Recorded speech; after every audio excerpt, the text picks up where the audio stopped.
Hi, everyone, and welcome to the BI Livecast series.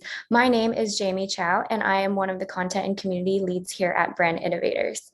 Welcome to today's livecast on consumer engagement.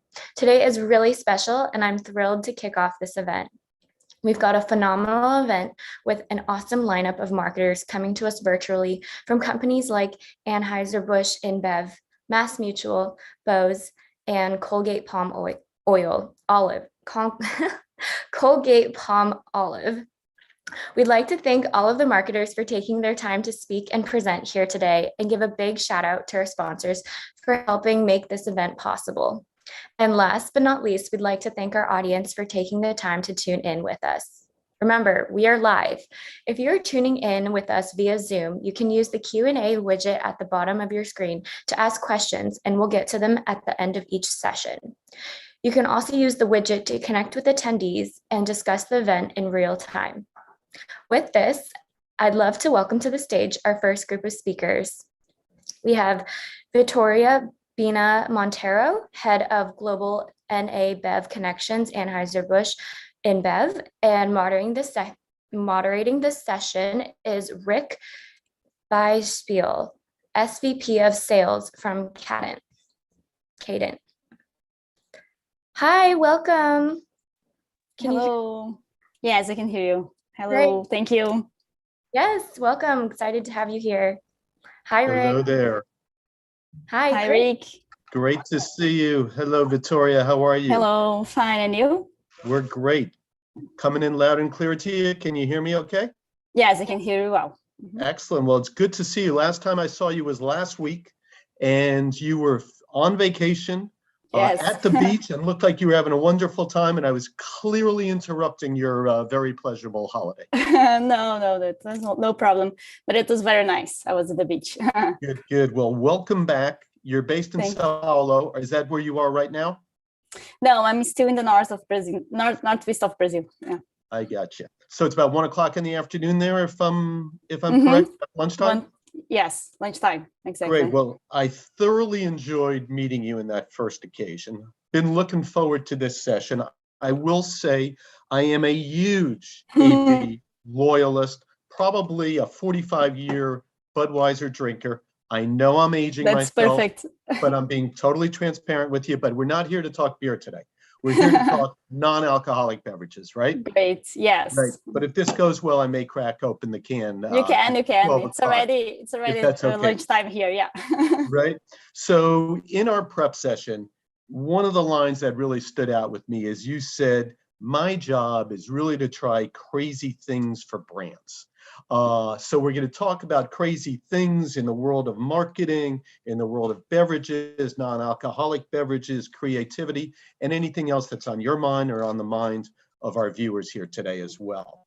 So you really have a very interesting job heading up non-alcoholic beverages within a company that's had a rich history and heritage within the spirits and the beer industry. So tell us a little bit about your responsibilities there in non-alcoholic beverages and what your global responsibilities entail from a country and region standpoint. And then we'll kick things off with a little bit of a 30,000-foot view of the marketing landscape today. Okay, perfect. So my role today, I'm head of connections for non-alc, as you mentioned. So my role is to help brands towards digital transformation. So everything around data, media, creativity. My role is to connect with brands and help them building better campaigns for consumers and be more connected with our new audiences nowadays. And in non-alc, as we are in non-alc, I have the challenge to test everything first. So as non-alc, we don't have age gate, we don't have religions gate, so we can try things first and then scale to beer. So all the new formats that comes across media or social channels and etc. that's already allowed to non-alc, it's still not allowed to beer, so we test first here. So my mindset that's why I said that I like to do crazy things, because we like to use non-alc brands to test first, to try everything new. So that's my role in the end, is understanding the opportunities and connecting the right brand with the right partner or with different audiences and creativity. Well, it's really interesting that you say transformation on the one side and testing on the other, which is somewhat of a metaphor where the world of marketing is today. So using this as sort of a launching pad, how do you see consumer behavior changing since you've been in this role? Your background also includes agency experience, which I'm sure you Yes. are highly involved in market research and creativity. So how do you see the consumer changing and the marketing landscape evolving with that changing consumer behavior? Yeah, so I think for our industry, the consumer changed a lot during the pandemic, a lot, the behavior changed at all. So we saw it, a huge increase of in-home consumption, and also a huge increase for us on D2C and all the lower funnel.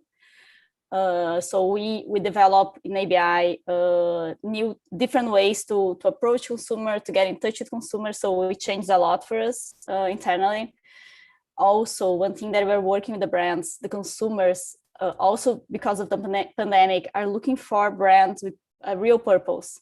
So brands that help society, brands that have something meaningful, and that must be true. So we're also working the brands to find this truth word from them. Yep. And also what I saw as a huge change is the increase of home entertainment too. So on streamings, gamings, and etc. So we have a mindset of don't interrupt and always try to connect, to create culture, to create entertain for consumers, or to offer a service. So that's our role. It's connecting to people and find their like true love, and don't interrupt them, and try to find a way to entertain or to offer something that help them in a way. Well, it does seem like you are an organization that listens very closely to the consumer and how the consumer changes. And when you view yourself as a leading marketer, there's so many different dynamics going on in the marketing landscape, from the transition from cookies to identity, the issue of privacy, the advent and tremendous growth of streaming.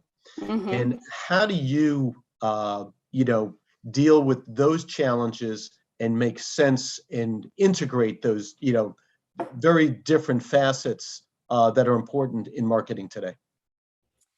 Yeah, I think one thing that we saw a huge increase of GDPR, the GDPD, and etc. So we have a very concerned on when I get the data from consumer to make them know we're using the data in there through their benefits, to understand their needs, to try to innovate, to understand what type of content they want to see. So what we are in a challenge of throughout data, connect better with consumers, and in the end, create a better engagement for our brands.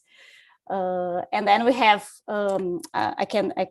we have some initiatives internally that we develop, as I mentioned to you also in our chat last week. Owned Insights, it's one of them that we develop an internal platform to make research with consumers using our first-party data, and we can do different types of researches, from example testing packagings, testing campaigns, products, etc. So it's one way for us to be more closer to consumers in that. And let's hold on to that data and first-party data point for a moment, because we're going to revisit that. At Kadant, we're very involved in the data landscape in the context of media. But as you see marketing changing, rapidly, the beverage industry has changed rapidly as well. And I think you can use a few examples of these. In the craft beer IPA category, you go to a liquor store and it looks like pop art behind the displays because of all the micro products that have been introduced. Exactly. You have products now in the energy category that have proliferated. So tell me where you see the beverage industry changing and going as well within that perspective. Yeah, I think also because of pandemic, I think people are more worried about their health, their life, so they're looking more for healthy beverages. So all the functional beverages, for example, we saw a huge trend during the pandemic that people that cannot sleep well, they have anxiety and other issues. So all the functional beverages, I think it's in a huge increase, and also the energy, and not just the energy for, I don't know, gaming, for example, but for everything in our life. You need energy. So it's the health and wellness, overall, the accessible health and wellness, it's a huge trend for us.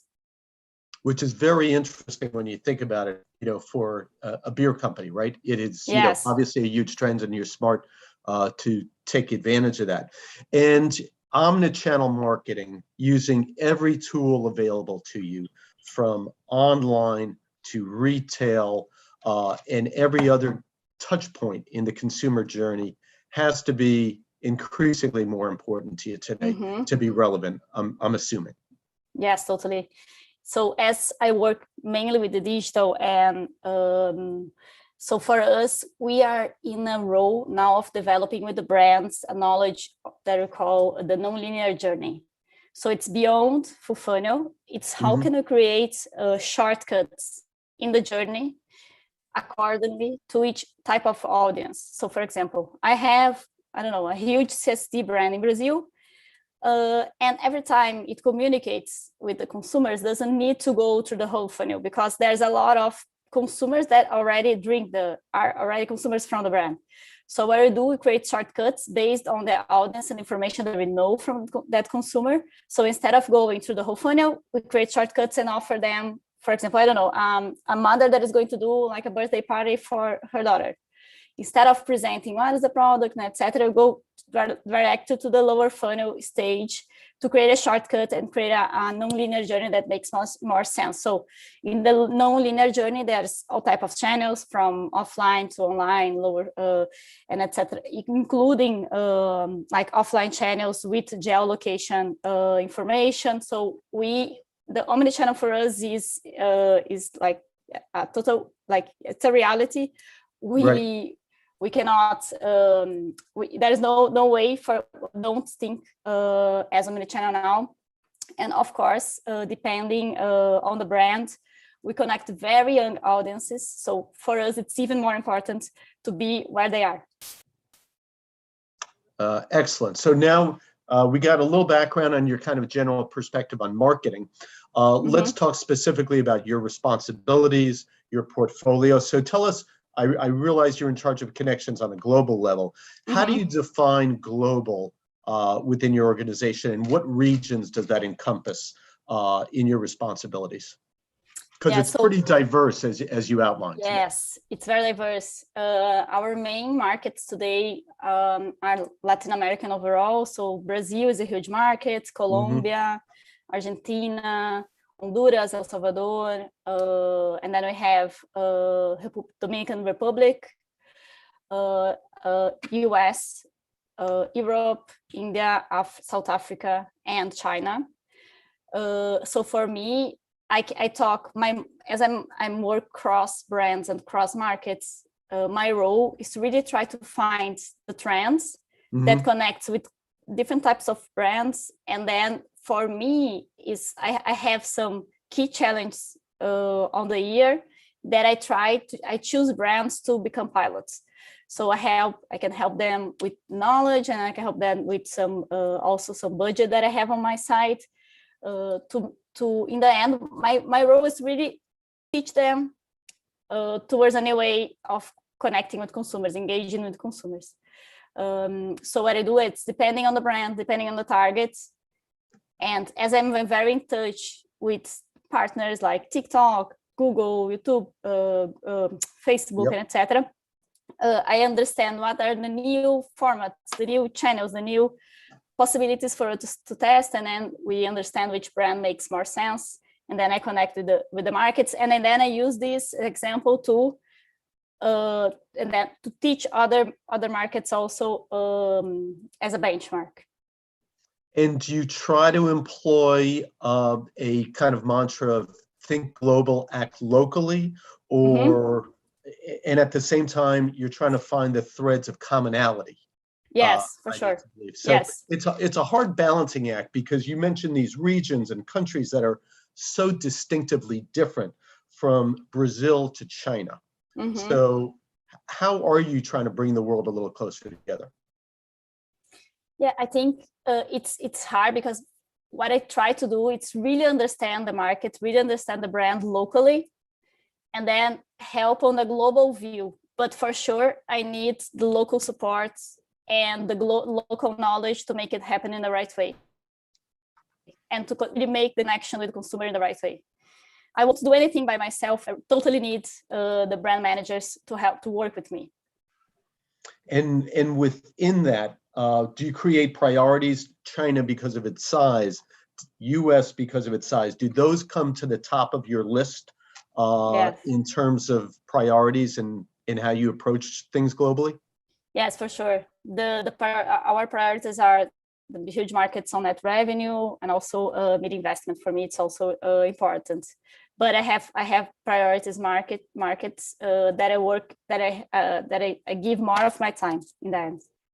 And you know, when we're thinking non-alcoholic, right?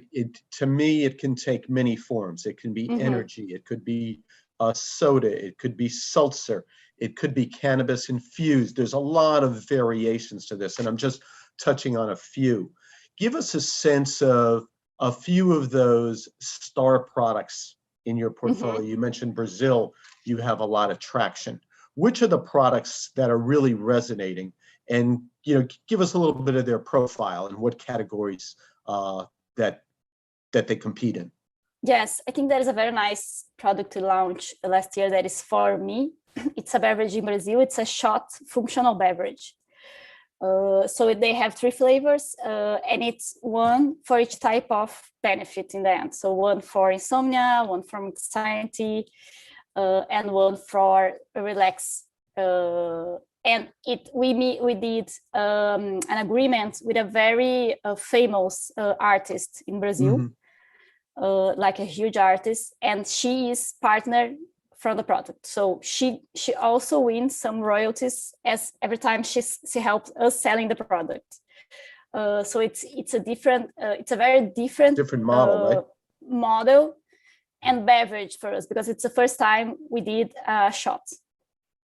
And is it a 3-in-1 drink or 3 distinct shots, or can I take it for 3 insomnia, different, anxiety? yeah. It's distinct.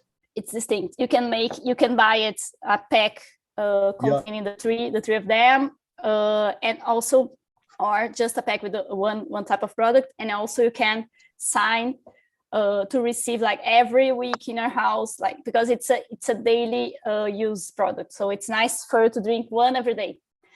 So you can receive in your house 7 shots, for example, one for each day of the week, depending on what you need. So it's a very interesting type of beverage and model for us. Because I could really use those. I'm afflicted by all 3 of those things. So I think it'd be a good product if you could bring that to the US for me personally, at the very least. Yes, I can send you some to try, to test. Exactly. That'd be great. Now, within those, you know, that's a very creative, different approach to beverages, right? How long was that in testing, or, you know, in terms of before you could bring it to the market? Because you're sort of this innovation lab, and we'll get into that in a second. Are you able to bring products to the market faster than traditionally is known within an AB and InBev? I'm not responsible then for the innovation beverage area, but I can say that this product exactly it was come to life very quickly because we saw this trend in the pandemic and we tried to innovate very quickly. But I don't know exactly how much time it took, but I think it was around 6 months. Yep. From the idea to testing the product. To buying for the consumer, to be able for consumers to buy the product. We have a huge developing lab of beverage, but I'm not the perfect person to talk about product innovation.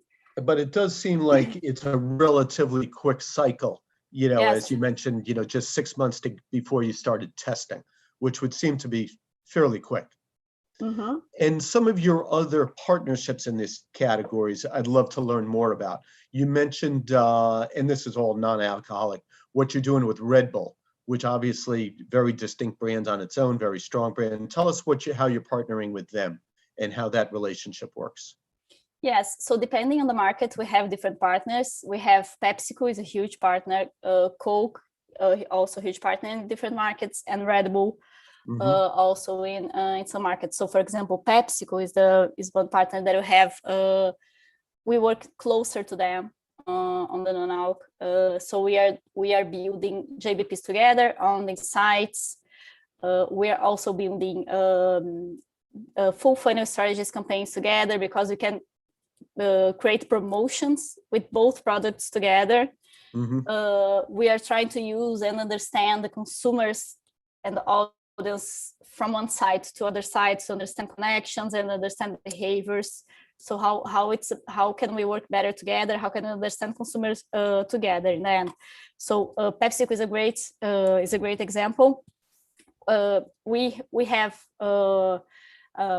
2 times per year we do some summit with them to really understand the connections moments and the connections opportunities, and then we create these JBPs and work with them throughout the year. So PepsiCo is PepsiCo, Red Bull, and Coke are our main partners. Excellent. And it seems like you do serve as very much a consultant with the organization, and you're doing some really innovative, good work. But how do you and your brands really try to break through in the organization and share those learnings and new innovations and new designs and new thinking that you're bringing to the company, but really to get traction when you're sort of serving it, in a very high level? Yeah, so one example, we did a very good job with one of our brands in Brazil, that is Guaraná. It's a huge CSD brand. And this brand really loves challenge, and it's a brand that connects with their own young audience. So we thought maybe let's build Guaraná as the best in class in digital in ABI. So we started developing a huge, it was in 2019, a very nice YouTube channel that is Coisa Nossa, the name in Brazil. So it's a huge YouTube channel. It has almost 2 million followers, and it became a benchmark for BI and beer overall, because we have in this channel 3 times per week we launch new content, videos around 7-8 minutes each. We have creators that makes the channel live in the end. And it become a huge. It's in Brazil. It's the number 1 channel in engagement in Brazil. So it's huge in Brazil. Really?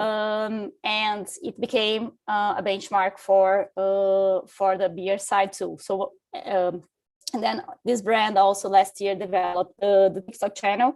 It's also huge in Brazil. It's the second biggest TikTok channel. They also have a different group of creators working for TikTok. They launch new videos, new content every day. So they are now working on how TikTok is launching new formats on the lower funnel. So working with live commerce, social commerce, and etc. So how can our creators help us sell also our beverage? So now they are in this path. And also they have a huge Twitter channel. So they become number 1 in ABI, in YouTube, Twitter, and TikTok.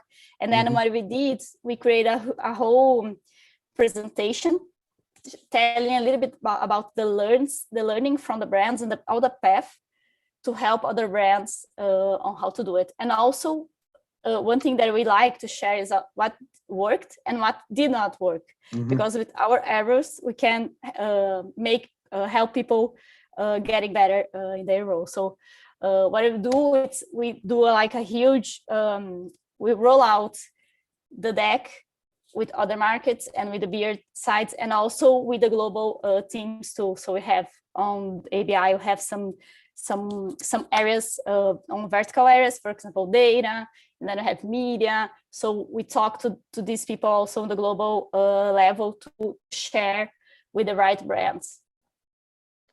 Really good stuff. So the TikTok, effort sounds like you're not only creating great content, but really great advocates for your brands as well. through the Yes. creators who are using their own social platforms to be advocates, which is very, very powerful. Give us a little sense of the other emerging, you can't say TikTok's emerging, but the other newer channels like a Twitch, you mentioned YouTube a little bit, where you're doing these kind of creative programs that are showcases, not only for the consumers, but obviously getting a lot of attention internally too. Yes, I think Twitch is another good example. We did already some live streamings with some brands that connect with the gaming industry. What we did, we had some streamers connecting and also some gamers drinking the beverage during the match and etc. And the streamer also drinking the beverage and talking about the beverage. So and now we are in a path of creating our channels also inside Twitch. Because until now, we always use the streamer's channel or the gamer's channel. We are now in the path of non-alc brands to create our own channels. And one thing that I forgot to mention that I think it's also nice to mention on TikTok, when TikTok was entering Brazil, TikTok did a partnership with Guaraná, that is the CSD brand, and we added in the can of the brand, the can of the beverage, a QR code for people to connect to TikTok in the end. They are just arriving in Brazil, there's no users yet at the time, so we added a QR code in the can. And then for exchange, TikTok help us with creators. So they offer us 50 creators to create for the brands during the one entire year and help the brands to really understand how the channel works and really understand how in the end the social this social channel works in the end, because it's very different. There's a very different ways of thinking in the end versus Instagram or versus other social channels. So for us was a very good learning path. Really very creative stuff, without a doubt. Let's talk about how you pull it all together. The tool, you have so many tools available to you, correct? From digital to data to creative, the voice of the consumer as well. And within that, it seems that data is probably the underlying thread to make it work. Tell us about how you're applying that data, both internally in the product development process, and how that's increased over time. So the data for us is the heart then for every process, and we are in the path. It's not like we are in the path of making every time more and more as the heart of everything we do, from product innovation to communication overall. So one example is the project I mentioned on the insights that we in the end for the last 3-4 years we are in a path to acquiring data, understanding our first-party audiences. Now we are in a path of using this data towards an insight and interesting information from consumers to help us better communicate with them, to help us better create better products for them. So with this tool that I mentioned, the Owner the Insights tool, we are now able, and then we're now able to test. And we did this for also in Brazil. For example, we launched a new CSD in a partnership with a candy. So we're in adult, what type of packaging matches the consumer connects better. So we had different types of packagings and we tested them using this tool. And then we also launched for Guaraná, this huge CSD in Brazil, 6 new flavors, one of each region of Brazil. And you use this tool to ask consumers which flavor of each type of region they prefer combined with Guaraná, that is the fruit of the CSD. We are also using this tool, of course, for beer. So when Michelob Ultra just entering Brazil, we understand what type of occasion matches better with the brand and what type of occasion the consumers understood better Michelob Ultra. Also, when we launched Stella non-gluten in Brazil, what type of consumer understand better this innovation? So for us, like we're using more and more, and not just in marketing, but we are trying to expand this platform to other areas, to pricing, occasions, trade marketing. So that's we are in this path of really making data as the heart of the ABI strategy. Well, it certainly seems like it's touching a lot of aspects of the consumer journey and your own internal stakeholders, which is great. And you probably don't think of a company like AB and InBev as having a robust first-party data approach, but it seems like in your company over the last 2 or 3 years, it's been a real priority. Has it been hard to acquire that first-party data and really make it a priority for your organization? It was in the beginning, it was not hard, but you have to shift the way the marketeer's mind in a way. So instead of just doing offline communications, we have to switch a lot to digital, and also to make initiatives that in a way really connect to the consumer, and the consumer wants to connect with the brand and to keep in a way to be connected. So for example, promotions or content or just like loyalty programs. So the brands, they have to shift their mind and the way they think about the year, and how to better make connections with consumers. So it was in the beginning, it was not hard, but it was like a mind changing. And it was not, of course, it's not easy, because the consumer wants to be connected with our brands, and for us was something new, because we're never in contact with the final consumer. We're always in contact with a partner that distributes the beverage. So we had to learn what to do with the information in the end, and how to use it. And we realized that we would just survive in a way, really understanding consumer needs and really anticipating their needs, and then anticipating their desires. So we have to do a really huge shift internally. But everyone understands the importance of it, and how it's better for people in the end, for consumers and overall in the end, because we create things that they wanted. So it was not hard in this way. Excellent. And I'm just going to make a call out. If anybody has any questions from the audience, we're happy to take them. We'll do about 2 or 3 more minutes, Victoria, on wrapping up our Q&A and then wrapping up our talk, and then we can move to some questions if the audience has them. So in one other area that was, I thought, very interesting when we spoke, is this notion or this concept that you have this creativity lab. And I'd love to learn more about what that creativity lab means to the organization and how it was developed. Perfect. So we are also in a path of leveraging creativity internally with our brands, and all because we want to create better connections with consumers and etc. So we want to create culture and create things campaigns that really connects with consumers. So we develop a board internally that we call Creativity Lab, that we ask people from the external creative industry. So I have 5 members now joining this board. That is Paola Bieri, she's CCO from DDB Colombia. Jenna Young, that is creative director from Weber Shandwick in New York. We have Shantika Seigers, that leads the content in Facebook, also in the US. Marcos Medeiros, that also creative director on Christine Porter Boguski, that is a global agency, and also Cristina Namovs, that is a creative consultant. She works for Havaianas and other huge brands in Brazil. So we have this board. We meet them once per month, and we invite the brands to join the board and share ideas from scratch, or ideas that they have, it's still not live, for us to brainstorm together and try to think in a way that we can create better ideas for consumers, or I don't know, stronger ideas.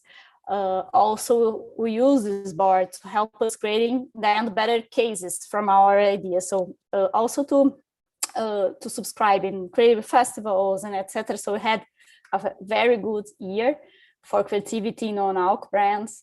In Brazil, we were the most awarded brand in Cannes that last year.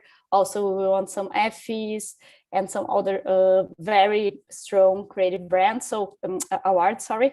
So we think when we have good creativity in the end, we create, we can connect better with our consumers. People will talk about our brands, we can engage more. So that's why the creativity area, it's so huge, and it's also hard.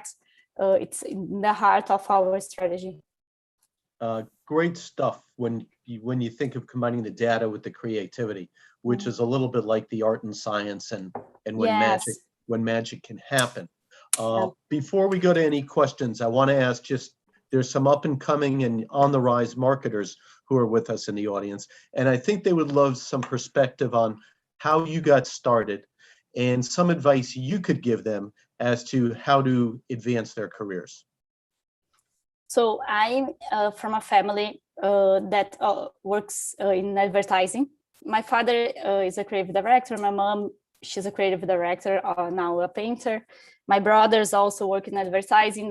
One of them is creative director, the other one was a planner, and now he's working in a different industry. My husband is also a creative director. So I come from a family that breeds advertising. So because of that, I studied to be a dentist.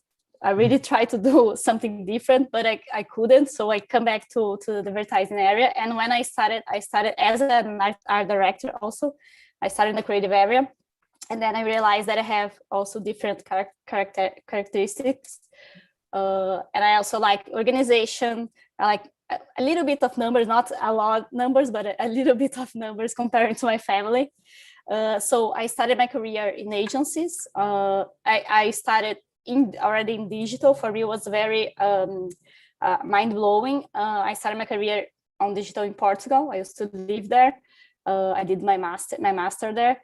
And when I joined, I joined Ogilvy, that is a global agency in Lisbon. And then when I joined Ogilvy, they just won Mars, that is Pedigree and Whiskas accounts, because they created search platform that was called PetNet. In the end, was kind of the Orkut for dogs and cats. So every Portuguese that has dogs and cats join the PetNet and talk about their pets. And I have a pet too. My pet just gave 6 dogs. So anyone wants a dog, or I want to find someone to take care of my dog. And in the end, I used to manage this platform. For me, I realized it was 2007. I realized that in the end, for Mars was a huge CRM tool, because they knew exactly who are they talking with, and they could create a very segmented communication. So, for example, they could talk to owners of cats with more than 7 kilos. Mm-hmm. It was very specific, and for me, it was like, there is no way back. So it's no way back. We know we can understand consumers so much now, and we can create things so personalized for them. That I totally need to focus on the data, consumer understanding, etc. So all my career was based on this. I work also in Unilever and Microsoft, building their in-house agency. So as I had this experience with agency, my role was to manage the operation. So hiring people, understanding the role of the agency, and also delivering. And of course, trying to create a structure very connected, from media to creative to data science, and how can we generate insights to create better communication in the end. And then I joined Ambev in Brazil, and 2 weeks before I left to maternity leave, I was called to join this position on the GHQ. Well, it sounds like you were fully prepared for this role, and a really interesting background, not only because you come from the first family of advertising, I think, in Brazil, which is what I just learned also, yes. With a big history and heritage. We do have one question, and then we can wrap it up. We have one of our viewers has asked, can you tell us a little bit about which are some of the brands that really are doing good work in the purpose-driven arena? Yes, we have Pony Malta in Colombia. That is a malt beverage. They create a non-bullying platform that is very interesting. Brazilian brand, also Guaraná, that is a huge CSD. They are really helping the women in sports, and they help the women soccer team in Brazil. So they are helping them to make their work in them better known and better and people to get to watch it in them, because we had a huge lack on the women in sports and overall. There is lack of brands helping on advertising and overall, and so that's their role. So I would say these two brands.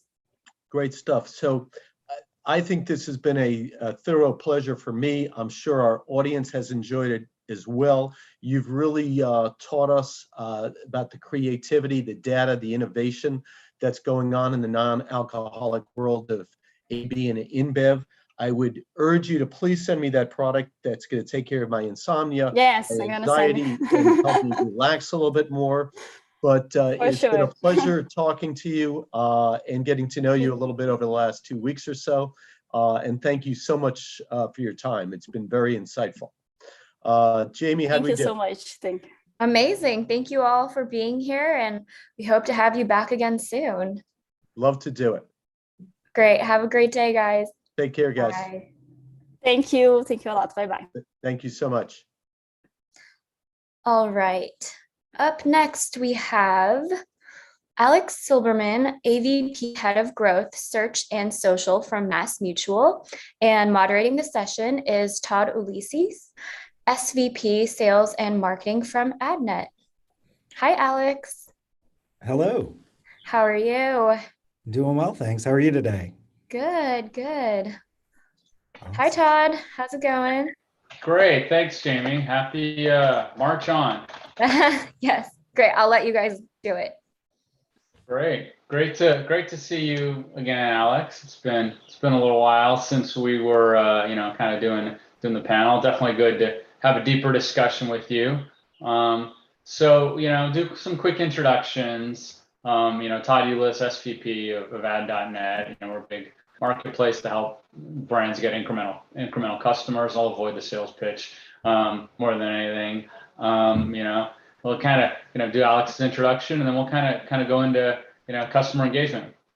Sure. Todd, I got to tell you and everyone else that's on the line with us that I see you in the short sleeves there, and I know you're based out on the West Coast, and it's freezing here in Boston, as it usually is, or at least for 6 months out of the year. And I'm a little bit jealous. I don't know how we're going to get through this session today without me just getting really upset that I know it's going to be 70 degrees for you and not for me. But I am Alex Silberman. I'm the head of Search, Social, and Growth at MassMutual. Been with the company for about 3 years.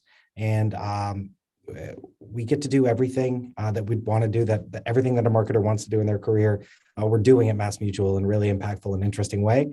So I'm excited to share some of what we're doing on the consumer engagement front, specific to digital. It's been my whole career. It's my passion. I happen to think I'm pretty good at it, but we get to solve interesting problems every day. And that's what brings me to work. And that's what keeps me at MassMutual. So happy to be here with you and excited to talk digital and consumer engagement. Yeah, no, it's you're undercutting what it's going to be in Los Angeles today. It's going to be 85 degrees, so, which means 85 degrees and dry, which means fires might be coming fairly soon. But it's going to drop 40 degrees in the next couple of days and start raining. So I know it's not Boston. So definitely so much else. And mind you, it is 9 a.m. Even wearing short sleeves and flip flops too. So the joys of Zoom from the chest upwards. So. Obviously the session's on customer engagement, and engagement leads to awareness leads to action, and we don't need to kind of go into a marketing dissertation that any customers that are engaged are more likely to be more involved and be higher valued and spend more money. And it's to ultra simplify the topic, it's easier to go shopping in your own closet than to go kind of hunt for new customers. So this session will really be about kind of like how you service your customers. Obviously you have the purview of an insurance company, so you can kind of go into a little bit deeper. So tell us a little bit more about Mass Mutual. And we can kind of go from there, and then we can kind of take the very quick agenda that we put together. So great. Yeah, Mass Mutual is a 170-year-old mutual-owned insurance company. And what that means is our whole life policy holders, so our customers, are actually our shareholders and owners, represented by a board of directors. So we're old, we're stable. We are not beholden, not to knock anyone here who might be, but to a quarterly earnings in the same way that a publicly traded company might be. And what that's allowed us to be is very intentional in all of our efforts. So in all of the products that we sell and all of the customers that we service, all of the markets that we enter, we can look at longer time horizons. We can focus on really interesting and innovative products and investments and services that we can offer over a really, again, elongated time period. So having been 175 years old, or being that old now, we have a different perspective on things, right? Even examples like the pandemic, we've been through it before, right? Like we were there in 1918. We have historical records of what Mass Mutual did, what it did to the life insurance industry. So we tend to take the long view, and that means that we do move slow, right? And so from a marketing standpoint, as a former agency person who, used to love the Facebook move fast and break things mentality, right? As I've gotten older and have 3 boys, I don't appreciate all the things that get broken in my house anymore. So maybe that's changed, but coming to Mass Mutual was a bit of a culture shock in that sense, right? Where we care about things on a 3-year time horizon, not a 3-month time horizon. We don't launch a campaign just to get it in market and get it out of market and go on to the next thing. But I think that's really interesting when you start talking about customer engagement, right? Because we do want to keep whole life customers for, our youngest policyholders might have a policy taken out on their behalf when they're born, so newborns. And then our oldest policyholders are well over 100 years old, right? So I think our longest serving policyholder was something like 98 years that they were a customer of ours. So we do care a lot about that retention, and we do care a lot about engaging with our customers throughout their whole life and helping them in a multitude of ways. So we got a lot to get through today. I won't continue to just toot our own horn, but it's just a different perspective when you're going to be here 50, 100, 150 years from now as a company. Yeah, no, and it's interesting. Part of it is, you don't think about insurance till you need it, or you don't need it. Hence life insurance traditionally, hey, change events, children being born, and having been agency side myself too. It's you almost have to kind of, hey, look, there's the new thing you can invest in. But to your point, kind of taking a longer view. I mean, maybe talk a little bit, about some of the tactics, as an insurance company, a life insurance company, where to keep consumers engaged. Because, talk a little bit more about like what you have done, and this part of it is obviously for the community to kind of learn, help people and kind of get some ideas so that maybe they can implement within their own organizations, Yeah, absolutely. So I want to acknowledge something on the upfront that we have a multiple distribution line method, meaning that our customers can come from a bunch of different places. We have over 7,000 advisors who work on behalf of Mass Mutual. Some carry our name, some don't, which creates a whole interesting set of challenges when it comes to consumer engagement. But incremental to that, we have third-party distribution where you might end up with a Mass Mutual policy serviced by a Fidelity or any number of other financial services companies. When that happens, we get into really interesting conundrums around who owns the customer relationship. Everybody wants to, but some people do it better than others. And we like to believe that we do maintain really strong customer relationships. So we want to own that relationship whenever possible. And the way that we do that, primarily, we have an excellent CRM engine that we've built up over many years. We've got a large, robust team that partners closely with another large data science team. So we are constantly flowing our owned data into and out of our CRM system to ensure that we're talking to the right people with the right message. What products do you have? What products might you need? Who is your current servicer, right? Like, who is the advisor that you're going to call if something goes badly? So us, as not necessarily the recipient of that phone call, we have to find other approaches to ensure that you remember Mass Mutual, that you like Mass Mutual, that when you have a problem, you call somebody who can sell you a Mass Mutual product to solve that. So we do that, again, primarily through CRM, and then the specific tactic that we use within CRM and across social and other channels is content. We write, we like to believe, industry-leading content when it comes to all forms of insurance and all forms of financial planning and annuities and college planning and all of the other areas that we service. We have an excellent staff of journalists, former CNBC writers and talking heads and pundits who, like, these people get the industry and they are trying to help. And we believe that by helping and attaching our brand name to it, when you do decide I need to move from term to whole life insurance, I'm gonna call somebody who can get me Mass Mutual products. You talk about content, and that's, that's kind of to get obviously people engaged, they want to be responsive. The content has to have some form of, emotional attachment, affinity towards them. How much, this is a little bit, off topic, but, I know we've spoken before and, you and I can kind of wrap for 3 or 4 hours, but the brand innovators team might get a little upset with us, and the other panelists. But I mean, how much, like, do you utilize data to drive, the content and vice versa? I mean, how much is the, kind of the horse wagging the dog, or, whatever the analogy is. So yeah. So, right. A ton. This is the short answer. And to give you a slightly longer answer, there are 2 ways that we approach data when it comes to content and when it comes to a lot of our advertising. One, we can use the content as a signal to kick off a sequence or a journey or an experience for a consumer. What are you reading and what will that tell us, right? We could write an article with a headline, for example, around like 10 things to think about when you're expecting. Now, we don't write those articles because the Knot writes those articles and a bunch of other people do. But theoretically, somebody clicks that, we're going to presume that they are in the life stage of a child, new child. And then we could kick off a sequence all based on that. So that's one way, use content as a signal and then sequence from there. The second way, and the way that we use more often, I would say, is we find other signals to kick off sequences about, and then we insert content that is appropriate to that journey, to that sequence for that consumer. We have financial mindsets that have been validated through our data science team, really algorithms that are well beyond anything I could ever talk to you about, but they've been simplified in a way where, what is your relationship with money? And we understand how people view money is how they will react to product, services, and planning generally. So we try to figure out what your relationship is with money, and then we can help you. If you are really uncomfortable or anxious about your finances, okay, we can deliver content to you that will help you feel a little bit better. We're not going to solve all of your problems in a day or in an article, or in a video or any other content that we create, but we can start. And we can sequence a long 30, 60, 90, 120-day journey just to change your relationship or your feelings, emotional connection to your finances. And then we can be there to help you with the right products and services. So kind of the 2 ways we use content: to create a signal or to sequence somebody once we've gotten a signal from some other place. In terms of, partnerships, you did mention kind of the Knot, and, obviously, like, is there a focus on, partnerships externally with some of these, like life cycle, publications, where you can, insert a message, it's always delicate, right?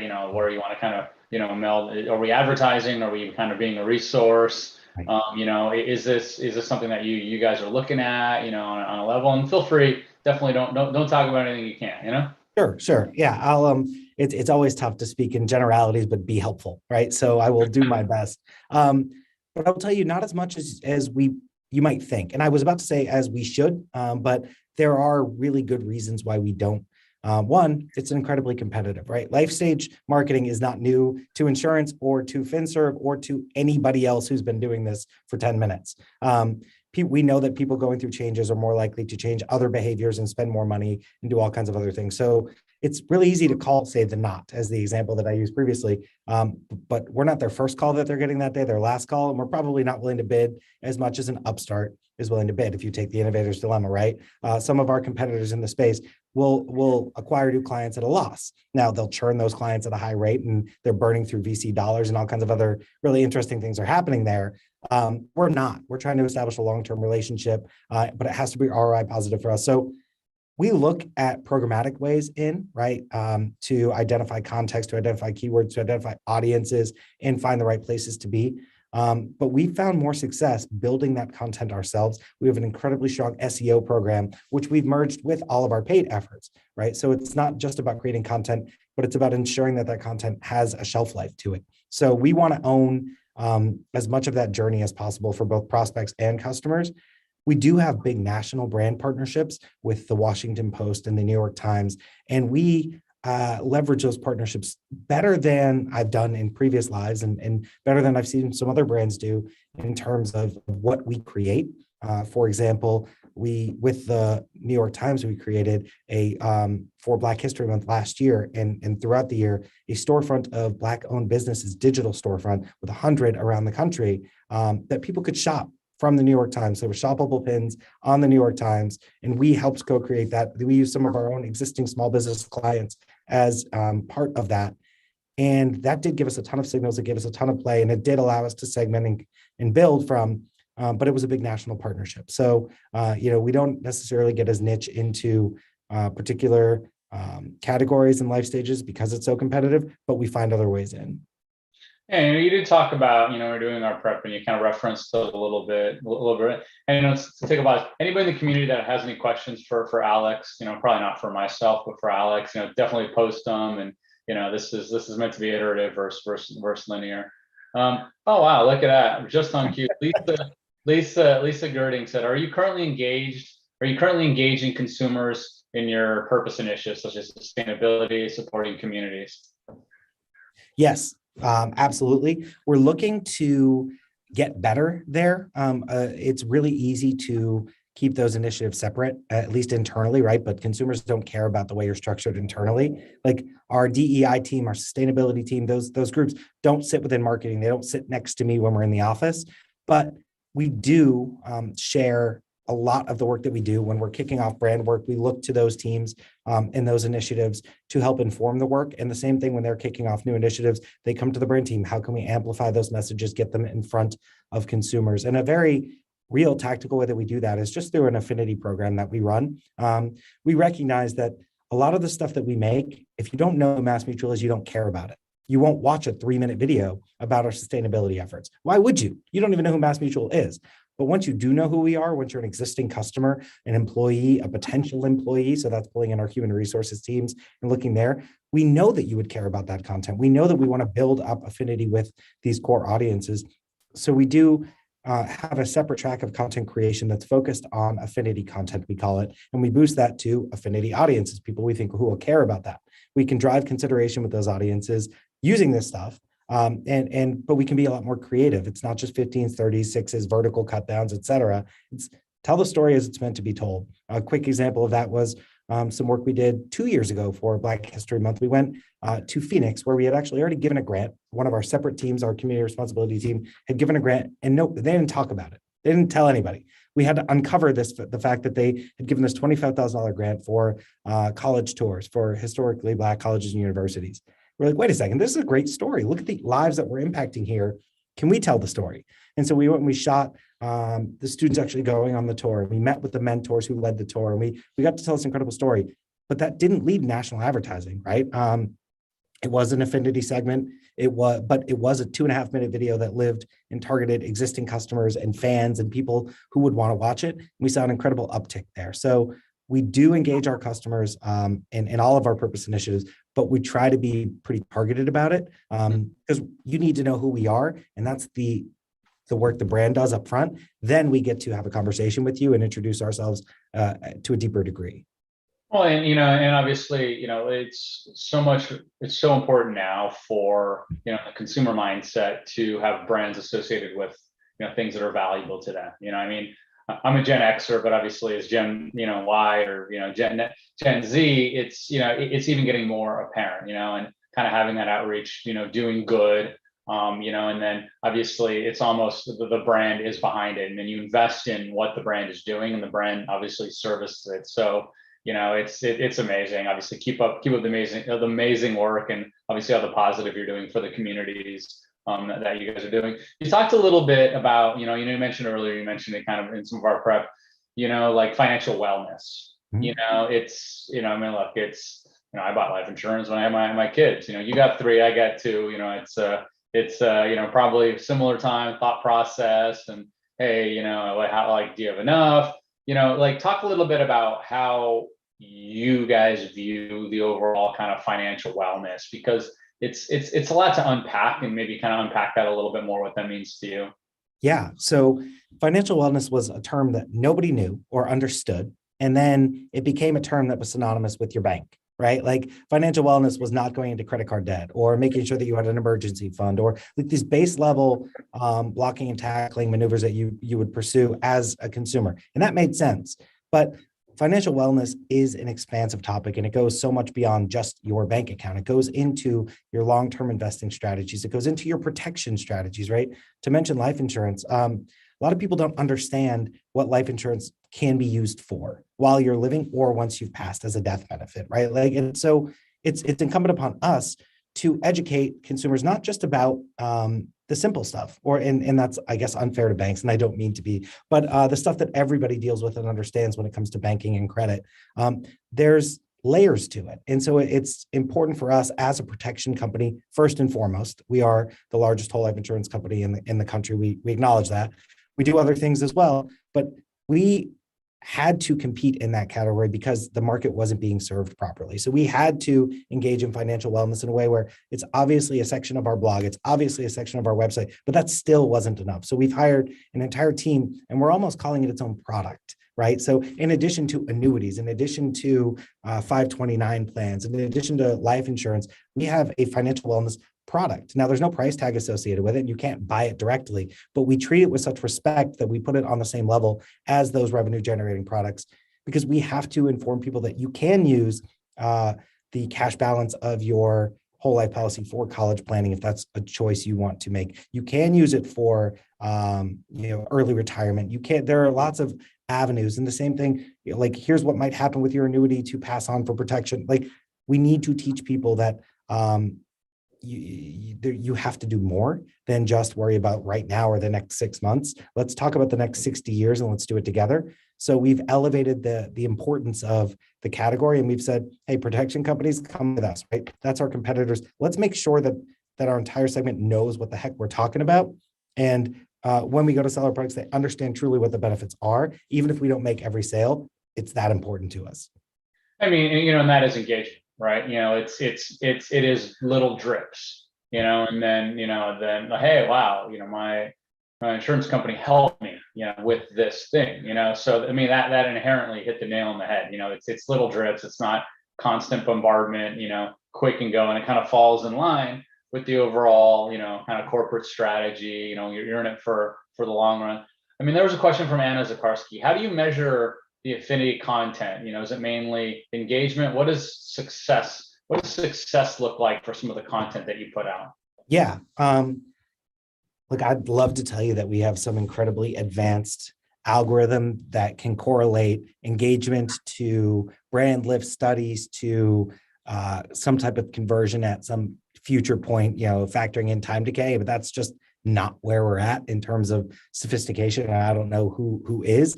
But I know engagement matters, but I know it matters less than we think it does. So that's a challenge for me. And this is my background was social as for the last 5 or so years before I kind of went back in time and picked up growth and picked up search and some of the things I'd done early in my career. So it hurts as a former or recovering social person to be like, oh, engagement's like not as important as we think it is. Like, I want to see shares, right? Because that's somebody putting themselves in your shoes and saying, I want other people to know about this. I want to almost stake a little bit of my credibility on sharing this out because I think it's that important. So we do look at and try to quantify engagement metrics that matter. If you make a video, nobody watches it, so video views, then you didn't do anything. You didn't help, right? Tree falls in the woods type thing. So we do look at engagement metrics, but we try to look at the ones that matter. And we do measure brand lift whenever possible. Not the biggest fan of survey-based methodology, but like, what else are you going to do? So we look at affinity. And then lastly, we do have a ton of rigorous research that is not done by my team, but is done by our brand analytics team and insights team that is around, it's with Kantar and a bunch of cross-media studies. And they look more in depth at what people are actually doing, seeing, clicking on, touching over time. And that feeds into an MMM model that we do care about. And one of the backstops of that MMM model is do no harm to the brand. So we can sell as much as we want this quarter, as long as we don't harm the brand, right? And theoretically, it's not just not harm the brand, it's improve the brand, especially when you're talking affinity. And the reason I brought the MMM model up in this brand insights team, we did come up with a really interesting insight that is maybe oversharing, but I'm going to go for it. For a long time in my career, we were awareness, consideration, affinity, conversion, or conversion affinity. Like, they had to be considering you before they might like you. And That's just not true. Actually, one of the primary drivers of consideration was whether or not a consumer liked you, right? So, and that's same with cross-sell and upsell. If they're going to buy more from you, they actually have to like you. So at any point in the journey, after they know who you are, we should be selling them on that we're a company that they could see themselves working with, that they like us, that they believe us. So Affinity has raised its level of import across the entire company, across existing customers and prospects. And that's somewhat freeing in that we get to tell more interesting stories. We get to talk about the things that make us special before we have to talk about our products and services. Whereas before we was like, well, if they're not going to consider buying an annuity, it doesn't matter that they know about our efforts in DEI. But the research says it does. So long-winded answer, a lot of ways that we measure it, but it's so important that we will measure it from every angle. And maybe someday we will get to that really robust model that I talked about at the outset of this answer. Yeah, no, I mean, you kind of hit, the nail on the head. It's, we all have the ability to kind of, invert funnels, and like the linear path, is an old model. One of the things, like, let's shift focus a little bit, let's talk about what you've seen haven't worked, so if some of the community wants to listen to this live or, on the recorded YouTube version, like maybe kind of save them some time, headaches, and, not happy conversations with their team internally. Maybe talk about what didn't work. Yeah.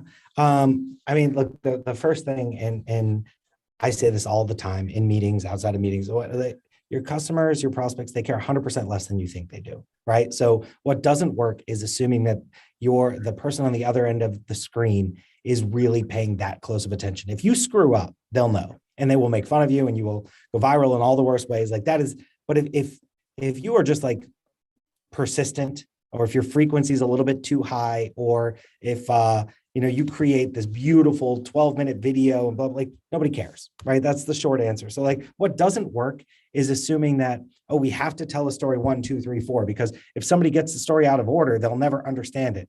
Each individual asset has to stand on its own. Nobody's following your marketing journey in the way that you think they are, right? Like it's so hard for consumers who see 2,000 advertising messages a day to like pick out yours and then put it in the context of what they'd seen previously and what they'll see eventually.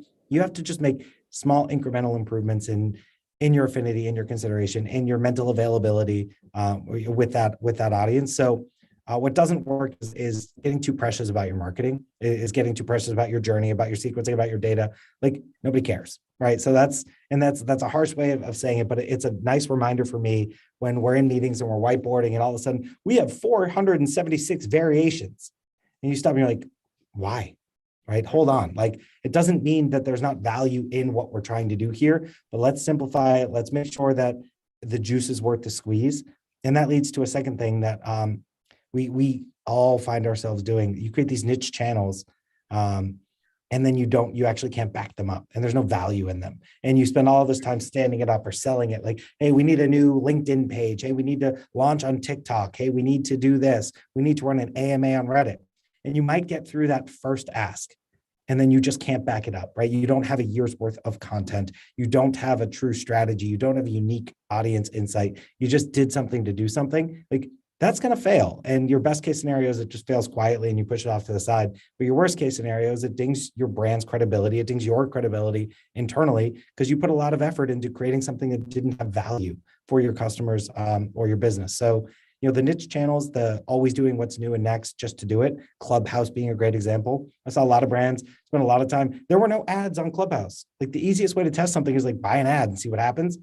Brands were devoting all of this energy to like, we have to get on Clubhouse. Why? Nobody's been waiting to hear you talk, right? Like that's not a thing.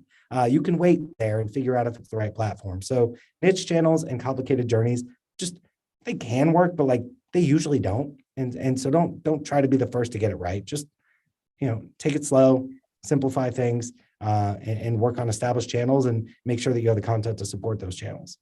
Well, and that's great advice, not just for marketing. And it's, beware of the shiny new object syndrome. And it's, you hit upon something very, very sharp. It's, incremental improvements. There aren't really overnight successes. Putting successes one foot in front of the other day in and day out. And, 98 years and you can still have a policyholder. So it's to any marketer that's on, just, beware of the shiny. It's like in the early 2000s when everybody's, jumping in and, ignoring financials and whatnot. So, this is obviously great advice. Hopefully you've saved a few people some time and resources and unhappy conversations. So what was the light bulb moment, of affinity consideration versus the other way around? Like, you kind of hit upon what doesn't work. So maybe, expand upon that a little bit more, Yeah, it bears repeating. Like I mentioned it briefly before, but it was transformative to the way that we can do marketing at MassMutual. And in terms of, as I said, our brand didn't really exist 5 years ago, right? Like MassMutual Financial Group with a different logo, and it primarily was a manufacturer of financial products. And they were sold through third parties, intermediaries, financial advisors, but you wouldn't really know that you were buying a MassMutual product. We decided to change that. And we did pretty effectively over the last 5 years. We watched our brand health metrics grow and grow and grow. And then for the longest time, we're like, okay, people know who we are. Now we have to get into the consideration set, right? People having babies, we got to make sure we're in their consideration set for term life insurance. But like, that's not a thing. That wasn't the way that people were reacting or engaging. There were trigger moments, right? And you know it from Google's Zero Moment of Truth. You know it from McKinsey's, like none of this is groundbreaking, but like, okay, when that trigger moment happens, do they like us? As actually just a much more important question than are they considering us? Because especially as a company that doesn't sell D2C, right? Like it's hard to buy our products online. We believe they're complicated enough. You need to talk to a human being. We want you to talk to a human being. Now that human being is going to have the opportunity to sell you other products or services. Our whole goal is like us enough to where if you are presented with two options and one of them has the MassMutual logo on it, you pick that one, all other things being equal, right? And in some perfect world, all other things not being equal, maybe we're $5 a year more expensive, but you believe that it comes with better customer service. You believe that being an owner in the company is better than just being a customer of the company, whatever it is, right? Like, but you need to know that about us. You need to like enough things about us to where even if we weren't in the consideration set at the moment of purchase, you'll still pick us. So that's, again, it's transformative in that we do get to just tell better stories now. We have an incredible innovation story, even though we're 170 years old, right? Like 175.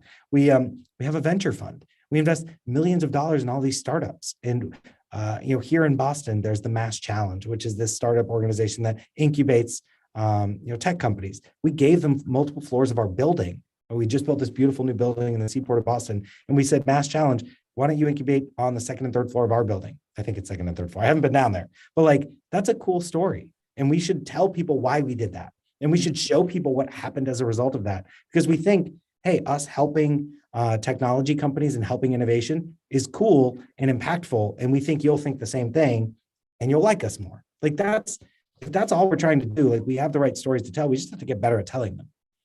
Well, you mentioned you have lots of stories to tell. How, and being that this isn't the first pandemic, MassMutual's gone through, tell us how COVID affected these stories, if it shifted content, messaging, and did it affect, how you shifted positive or negatively, liking the brand, to ultimately do engagement?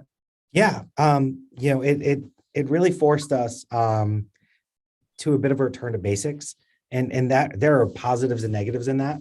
In terms of, look, we fell victim to launching a brand asset that was in times like these, right? Like if you've seen the generic derivative every company did, like, hey, we'll get through this together advertising. We did the same thing. Now, I'd like to think we were a little faster to market than others, but the wear out was super quick. So the return to basics there of like, let's use stock footage, let's get something shot because we can't fly, we can't shoot. And same thing with our storytelling. We wrote a lot more content, blog posts and long form, and we did a lot more quote cards and things in social. Like we didn't get to be as innovative or interesting in our storytelling as we would have liked. So that was the downside of COVID. But forgive me for even mentioning that there might have been an upside, but from a brand perspective, like how we adapted was. It was hard. I'll be clear about that, but we did get to focus on our core audiences. We did get to, we realized that people had a little bit more capacity, if not mental capacity or mental health to listen to us or talk to us.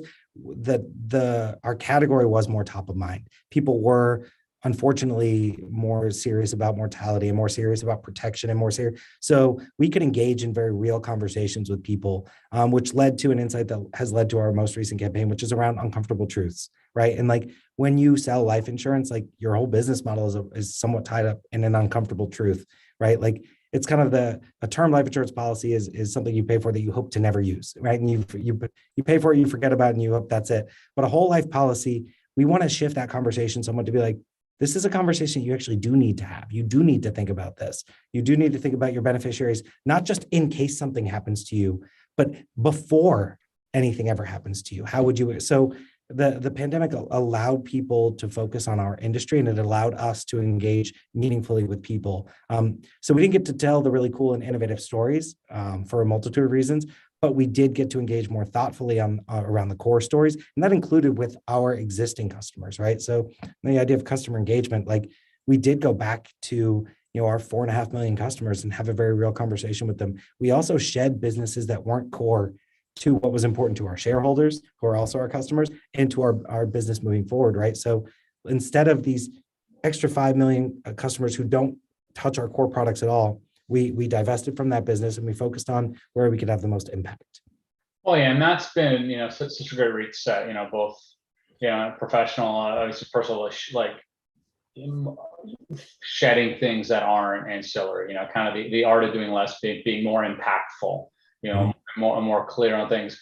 What excites you? I know it's now 2 years pandemic, and some accounts it's almost over. Who knows? We're not scientists.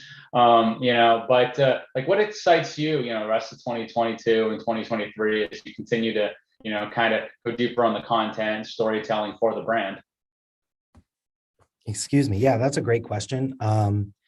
First and foremost, it is data collection and the value exchange, right? So I love the death of the cookie. Please bring it on, right? And we talked about this the last third party cookie. The third part, exactly. Like, and I'm all for app tracking transparency. And again, as a longtime social advocate, like we needed a bit of a reset. We were overstepping, and I think that we'll find a new middle ground that is better. I don't think we're there yet, but let's have a conversation with our customers and listen to them, right? That's data collection. It's when you tell me, and we just ran a small experiment in an email where we sent out a quick fun quiz as part of an email exchange to existing customers. It was an informative, like myth-making type quiz. And then at the end, it was just like, hey, do you want to hear from us?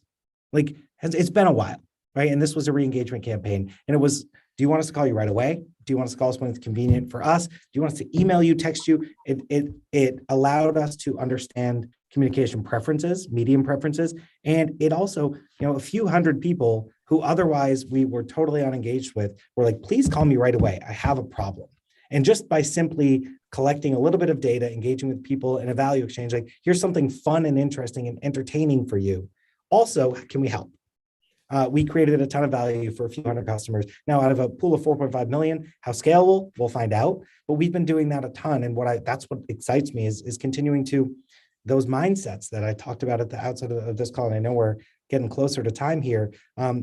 You should know what your financial mindset is. You should know what your relationship with money is. And then you should know what to do about that. So that's what we say in the value exchange. We'll ask you for all the relevant data, but we only ask if we can pay it off in some way that's meaningful to you. So, hey, you're anxious with money. You know what? There's 20 million people just like you. That's okay. Here's a few steps you can take. And that's when you get into financial wellness from the general banking perspective. Do you have an emergency fund? Do you have this? Do you have protection for your family should something happen to you? Do you have disability insurance, right? 1 in 4 Americans is going to become disabled before they retire. Are you prepared for that? Then you give people a checklist and you can keep going from there. But we also now know a lot about them and we can help them more. So getting better at that, both collecting the data and activating it in a way that matters to customers, that gets me out of bed every day. And that's going to keep us going for the next few years. No, this is great advice. I think you and I, we're getting a ping that we're going to have to hop off soon. Like we can kind of talk about this, for a long time. And you're right, looking at the death of the cookie as, like as something scary or something actually, it's going to help your brand. So it's supposed to happen a while ago. It should happen soon. So great. I think if there are any other questions, I think we only got another minute or two, and it's hopefully it'll warm up in Boston over the next few days, and and cool down out here on the West Coast. So cool. Yeah, I mean, I think it's any kind of final words for the for the community before there's Jamie, so. Hi, I think we actually just got a question popping in. Yeah, it was a comment, like a great Oh, question. yes. Thank you, Alex, about the topics from the brand. It's look, you can tell when somebody loves what they're doing, and it's versus kind of going through the motions. And if there's anything for their few Mass Mutual customers out there, definitely, the people who work at the brand are the brand leaders and the biggest advocates. So nobody better than Alex.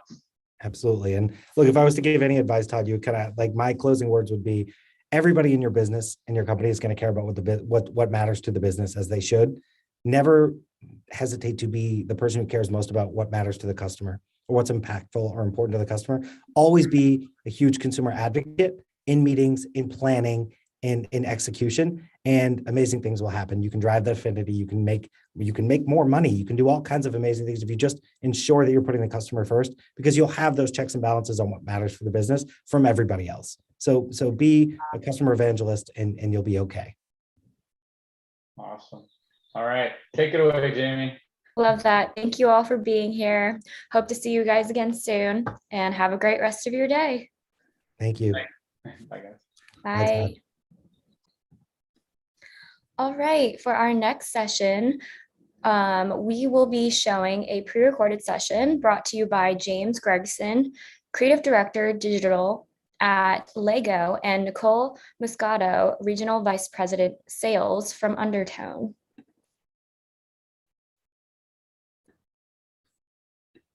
Well, good afternoon, everyone, and thank you, Brand Innovators, for having us. James, good to see you again. You too. I'm so excited to be here today, adding to so many of the insightful conversations that you all have already heard from marketers from John Hancock to the Washington Post to Waldo Fostoria on consumer engagement. We'll cover a variety of topics today, ranging from engaging consumers at all stages of the purchase funnel to inclusive marketing, and we'll have a few minutes for Q&A at the end. So if you have any questions, feel free to drop it in that little widget, right, that you'll see at the bottom, so we can get to those. Before we jump in, I'll do some quick introductions. I am your moderator, Nicole Muscatello. I'm Regional Vice President of Sales at Undertone. Undertone creates memorable ad experiences across video, advanced TV, rich media, and social. We really bring together the art and science of intelligently crafted campaigns that will uplift consumers, brands, as well as publishers alike. Enough about us. I have an amazing guest lined up for you today. James Gregson, he is the creative director of digital at Lego. James brings a wealth of knowledge and over 15 years of senior leadership experience to this role. He previously was the head of social media studio at Lego, as well as the global senior team lead of digital channel engagement at Lego. So we're excited to learn more about your current role and dive into some of the exciting things that you're doing this year. So James, I'll let you kick it off. Tell us a little bit about your current role as creative director. Yeah, sure. Thanks so much. It's a mouthful when you share the background. I had to practice a few times. Yeah, well, thanks so much for having me. Yeah, so I've been at Lego now for 6 years. I started out as part of their digital channel engagement team that was really focused on adult communities. So everything from their high affinity fan networks to social media channels, all the way down to kids communities in the case of message boards on lego.com and kids communities on our owned mobile apps. And then, yeah, transitioned into the more purely creative side, part of our internal creative agency. So yeah, I'm the creative director across all things in the Americas, and part of, as I said, part of our internal creative agency. So responsible for everything from product advertising to brand campaigns to internal communications campaigns. It really spreads across a number of different communication streams. Awesome. Yeah, it's a big role, and what an exciting place to be in a creative space for someone, a brand like Lego. It doesn't get better than this. Yeah, Yeah. I peaked early, for better or for worse. Yeah, the running line is the eight-year-old version of me does not appreciate the job that I have, nor does my 4-year-old for that matter. So maybe either of us will. Well, Lego is such an iconic brand. It started as really just a toy that you would buy for your kids, but has quickly evolved, especially during the pandemic, so much more, and is sought out, strictly by adults now. So Yes. how has your creative and marketing strategy, over the past couple of years evolved to now engage those consumers of all ages? Yeah, there's the famous sort of social meme or ad around there that Lego is, for 99 plus, right? On the box, the packaging, we have our age recommendations. But we really do believe that as a brand, we've always believed that our products are for everybody. I think on the flip side of that can make marketing and creative extremely challenging because we have such a broad net that we're trying to reach and trying to cast. But on the flip side, I think a lot of credit has to go to our CMO, who identified and prioritized adults as a priority audience and a priority focus for the business. I think probably about 3 or 4 years ago. Now we had always had adult fans, AFOLs, adult fans of Lego are a real thing. They have fan conventions, they have local community meetups, they create amazing content on social, but we've never specifically and proactively marketed it to them. And ever since they were identified as a priority audience, you may notice that small things like the amount of expensive products that we have on our shelf have increased, right? The amount of large scale, huge sets that we have on sale has increased, right? That's specifically directed at that adult consumer. Everything from what the recent AT-AT to the, I think it's like a 4-foot Titanic model. Those are not bought with the 8-year-old consumer in mind. Those are marketed and created with the adult consumer in mind. So it's been an exciting opportunity. I think it's also been a sort of fairly serendipitous one because as I think we all felt it the last 2 years, those of us maybe who maybe I can say this because I'm a parent, we're lucky enough not to be parents through the last 2 years of COVID, found themselves with a lot more time in their hands. And we gained a huge number of adult audiences through the last 2 years. Yeah, it's exciting. I mean, there's only so many hours you can spend in front of the TV, and how can you take your kids away from the learning experience and so much more that they get from Legos versus, just consuming content all day long? Yes. Really cool. So an interesting space for you as the creative director with a brand that has so much brand awareness and continues to grow and, broaden your audience reach. I was actually reading an article earlier today from Architectural Digest from December 2021, and it said that Legos might be a better investment than stocks, bonds, and gold because of how much the rapid growth you guys have had and the demand for these discontinued sets. So how are you constantly pushing the boundaries and getting creative to, keep these audiences loyal and evoke change to bring them further down the funnel time and time again? It's a great question and one that we are constantly challenging ourselves with. I think at the same time as well, there were many far smarter people before me, decades and decades and decades before me, that established this brand to be what it is today. And it is part of on us to not screw it up, quite frankly. But at the same time also, I think, we want to be more than just a toy brand. We want to be more than just, an entertainment brand with our movies and our TV content. I think we really do believe in this idea of being an experience brand, much in the same way that Apple does. And you want that same, sort of Lego brand experience to be felt through, from when you open up one of our sets to when you visit a store to when you download one of our apps. So it's a lot of iterating on that sort of that user journey and that evolution to a user journey, and a lot of a balancing act between digital and physical. We are very much a physical toy, and we cannot lose sight of that, even in the face of digital everything. Mhm. So, yeah, it is a constant challenge for sure, but an exciting one. Yeah, exciting. I mean, for sure, of course, as kind of the digital evolution has come over the past few years, I'm sure there was a moment when, as the physical kind of touch of a Legos, you have to think about ways to still engage with consumers, even if the set's not sitting in front of them. Yeah, correct. I think the most important thing is that you've got to we really try and focus on the brick. We have one sort of key strategic sort of principle across everything that we do, regardless of what department you're in, and that's to inspire builders of tomorrow. So that obviously that can be done in a number of different ways.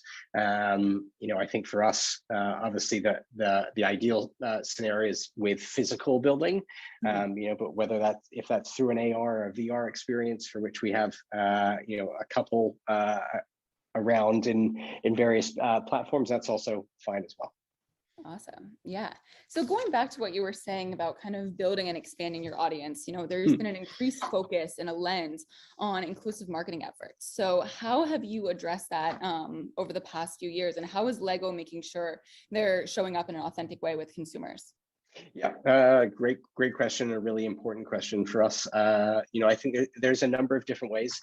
It doesn't take a killer detective to look and search and see that we've got pink bricks, right, and an entire product line that's dedicated with pink and purple bricks. Yes, those products are marketed in a certain way, but anyone can build with them. Many people do build with them. We have adult fans that build with them and rebuild, crazy R2D2 models in sort of re-envision ways. So I think, at a core, for the most part, our minifigures and our characters are yellow, right? So they're their own sort of race in of themselves, and that's also by design. I expect that to potentially change down the road. Yes, we have skin colored minifigures based on actors and things of that nature. I think our marketing is supposed to be inclusive, and will be even more inclusive as we sort of look to better encompass what the world looks like. We recently just piloted a Latinx creative campaign as a pilot, something that we've never done before, which was targeting a specific audience that had maybe had a certain opinion of Lego as this high-end, too expensive product. Now, while we have expensive products, certainly we also have a lot of low end inexpensive products to support that price point. So we've sort of reintroduced or attempted to reintroduce our brand to that audience, and the early reads are that that's been super successful. So I hope we continue along that path and continue to reach new audiences in different ways, and get the brand out there, because I do believe there is no better brand that supports this sort of idea of creative problem solving, which is a wonderful thing to do. Yeah, that's awesome and exciting to kind of put those strategies at the forefront. So how are you using data to inform the decisions you're making, specifically in that kind of for your inclusive marketing efforts? Yeah, I think so. As I said, so our Latinx campaign was a pilot. It was a true test and learn. We only ran it in, I believe, 5 to 6 key markets in the U.S. And content was delivered in Spanish, and we'll look to scale that. That launched end of last year, and we'll look to reignite that and expand it to more markets. So we are sort of certainly looking at a data first approach to a lot of things. I mean, my background is in social, both from the channel management side as well as the creative side, where we data informed everything that we did, right? So we would know within the first 60 seconds if we posted something on Instagram or Facebook, whether it's going to perform well or not, which is a crazy place to play, considering how much effort it probably took to create the asset. But you really had to start looking at as less as a brand. I'm more as a publisher or a creator. And yeah, that's why that creator space is such a fascinating space right now. Yeah, no, I mean, social, it's the fastest way to get information in front of people. And especially in this crazy, our current events are changing by the second. So Yeah. a lot of brands are doubling down on this kind of reactive marketing or kind of real-time marketing to engage their consumers. But like you said, in a matter of 5 seconds, you'll know whether this is working. So Yeah. do you believe in these strategies? Do you think this is a successful way to engage your consumer and build that long-term kind of equity you're looking for, and what would your advice be to other marketers who are testing this out? It's a controversial question because we as a brand are, I wouldn't say committed to it, but we're definitely active in it. Everyone knows the Wordle craze, and congrats to Mr. Wordle who sold that that to the New York Times. Great story. But when Wordle first reached peak, I think it was a couple weeks ago, we as a brand decided to create some content about it. And I think even Adweek featured that content. And I think that's a wonderful example of at least involving your brand in a way that you hope that makes sense and raises some level of brand awareness. But at the same time, I think that strategy it's challenging for a number of reasons. One is challenging because it takes a lot of focus and a lot of time and effort to stay on top of trends. Two, I'm just not sure the ROI is there anymore. Now I know the fast food vertical would disagree with me, where a lot of their their marketing efforts go to this sort of trend and cultural piece. And while cultural marketing should be really, really important, I do wonder in this day and age with so many different channels, with the sort of overall efficacy and value of social to brands potentially in decline, with all the changes to on the digital side. I wonder. I don't know. I see a lot of heated debates on LinkedIn and a lot of interesting debates on Twitter, but it's definitely a finer line than maybe we've ever had before in years past. Yeah, and on that kind of efficacy of social, where do you see us moving? What changes do you think are going to come up in the next year or so? Ooh, yeah, I mean, you've already seen it, right? I think, I don't want to say the value of the influencer because that makes it sound like what we were talking about, years ago.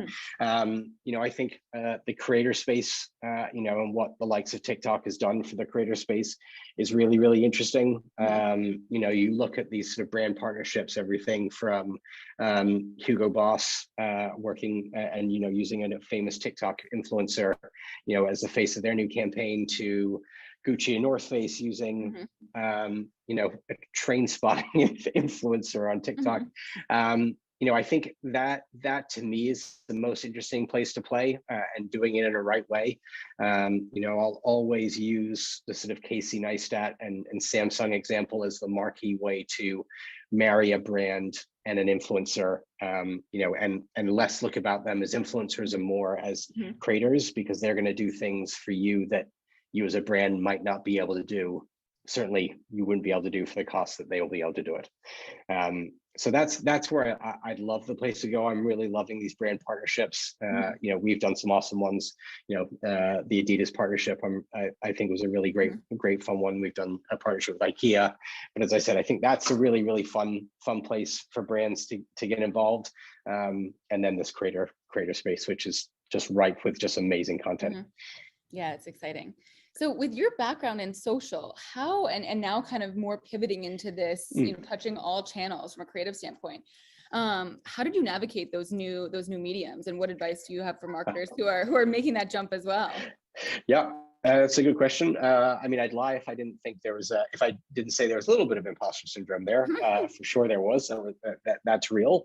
I think, listen, would I be at the forefront of a print campaign? Probably not. We have better people that are skilled for that. At the same time, I truly believe that I understand the value of, I understand how to tell a story on behalf of a brand, and what that looks like in various forms. I don't see a print ad being as different as an Instagram post. I see them quite simple. It all goes back to how are you going to grab attention, and how are you going to keep that attention, and what's the action or emotion you're trying to incite. So the fundamentals are still the same. It's just a little different. Yeah, interesting. So on the point of attention and kind of that emotion, how are you measuring those two metrics with your consumers? Oh, yeah. Measurement is a good one. Coming from a very large, highly matrix organization like Lego, listen, matrix get twisted and manipulated and translated in a way that the deliverer of said information wants. And I think that is a challenge, right? Because you never know what good looks like and what bad looks like. I always say to my team, don't give me numbers in a vacuum. Give me comparative percentages, and I'll tell you if that's good or bad, or that will tell you if it's good or bad. Right? But we still hear it, right? I still hear things like, oh, that our OLV on YouTube got 3 million views. I'm like, well, what's our media budget? $3 million? Because if it was, no. That sort of thing. Because if it was, then maybe the content sucked. So I think it's about being very laser focused about what the objective of that campaign or of that individual asset or tactic is supposed to deliver on, and then know a singular and maybe one primary KPI and one secondary KPI, and then having benchmarks, right? And the amount of excuses I always hear about benchmarks is, well, it's not an apple to apples comparison. And I get it. There are different audiences and different objectives, but without the benchmark, there's no way to compare performance. So I'm very strict about that sort of stuff. I hate going into sort of creative reviews with my boss without those sort of benchmark data. Even if they're very general, we need to know what good looks like and what bad looks like. Awesome. So internally this year, what are you most excited about on the horizon for Lego internally? Ooh, what am I most excited about? Well, we've got a lot of, we always have, super exciting products to launch. So that makes our job very easy. I'll look at last year, my probably product highlight would be the home loan set. I'm actually building it right now. And, that makes our job incredibly fun, right? When I'm excited to share a product announcement, I know I've got the right job and I know I'm at the right place. But at the same time, I think I'm really excited about, some potential creative opportunities as it relates to, retention, right? So how do we retain these new adult customers that we've got, under our umbrella now? What does that look like? How do we go after smaller, more niche audiences? Like, do we come up with an opportunity for grandparents, who, have every right to be Lego fans as much as kids do? So those sort of, I think, incremental opportunities on top of the work that we'll do. I'm really excited to see if they can come to fruition. That's awesome. On the topic of retention, there's another way to look at this too, is the competition that exists within your space. So yes, what are some ways that you guys are constantly kind of thinking ahead and also, I would say, responding to some of the other brands that are coming into the space and coming after Lego? Yeah. Well, I think, we do we try to our best to separate ourselves from, the competition in that sense. We don't really feel like we've got competitors, but at the same time, I think I look at our competitors as the whole digital ecosystem, right?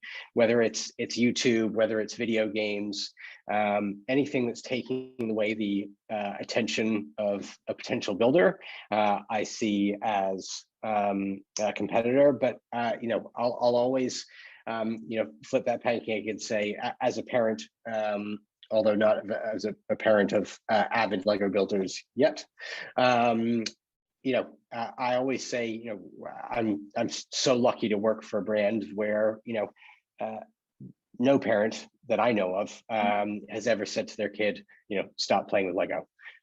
Whereas I could have a laundry list of things where I tell my kids to stop doing. So I think that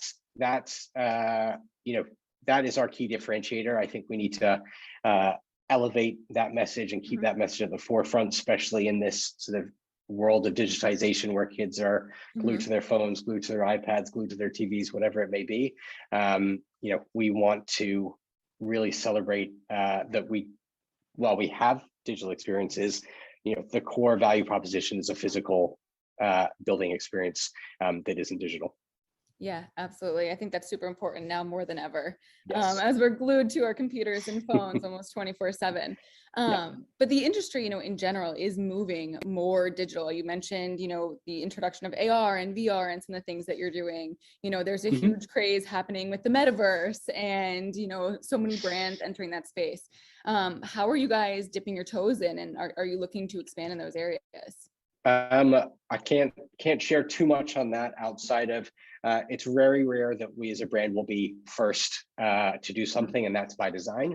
From a personal standpoint, listen, I think the metaverse is for Lego potentially very interesting. Obviously, Roblox has done a great job in that space and really sort of built out something. I think with our sort of partnership with Minecraft and sort of our product experience with Minecraft, obviously there's a huge opportunity with that. Personally, I'm more excited about what Lego and NFTs could look like. I think that's a really exciting opportunity, but we will have to watch that space. I can't share more than that. Yeah, NFTs. I mean, it's the kind of antithesis of Lego right now. The non-physical item to what you guys have built your brand on is getting those Legos into hands. But that's exciting. I'm excited to see where you guys continue to explore in that area. Yeah, listen, it's a fascinating space. It's I personally think it's ripe for a potential dip in popularity, but it's still established enough now at this point where it will have a life for many years to come. It's just where and how it will be interesting to see. Awesome. And then going back to that one thing you said in terms of kind of like, helping kids, I think it was like push the brand forward and, create that experience and as a learning. How do you really, use creative to root that in your purpose and communicate that to your consumers so they think of that when, they're shopping for their children in the store or maybe even themselves? Yeah, I mean, that is, again, it's one of the key value propositions of our product, right? Is that, it is a small toy, that, yes, there are, we have a category of consumers that we call build and display, right? Which for some parents is the worst nightmare, right? It's, 4 hours worth of very peaceful, quiet entertainment for a kid, but then it just sits in the shelf and collects dust. But listen, I am one of those builders, but as a kid, I was not. And, we have an entire brand campaign that is principled on this idea of building and rebuilding, right? And it's called, the tagline is Rebuild the World.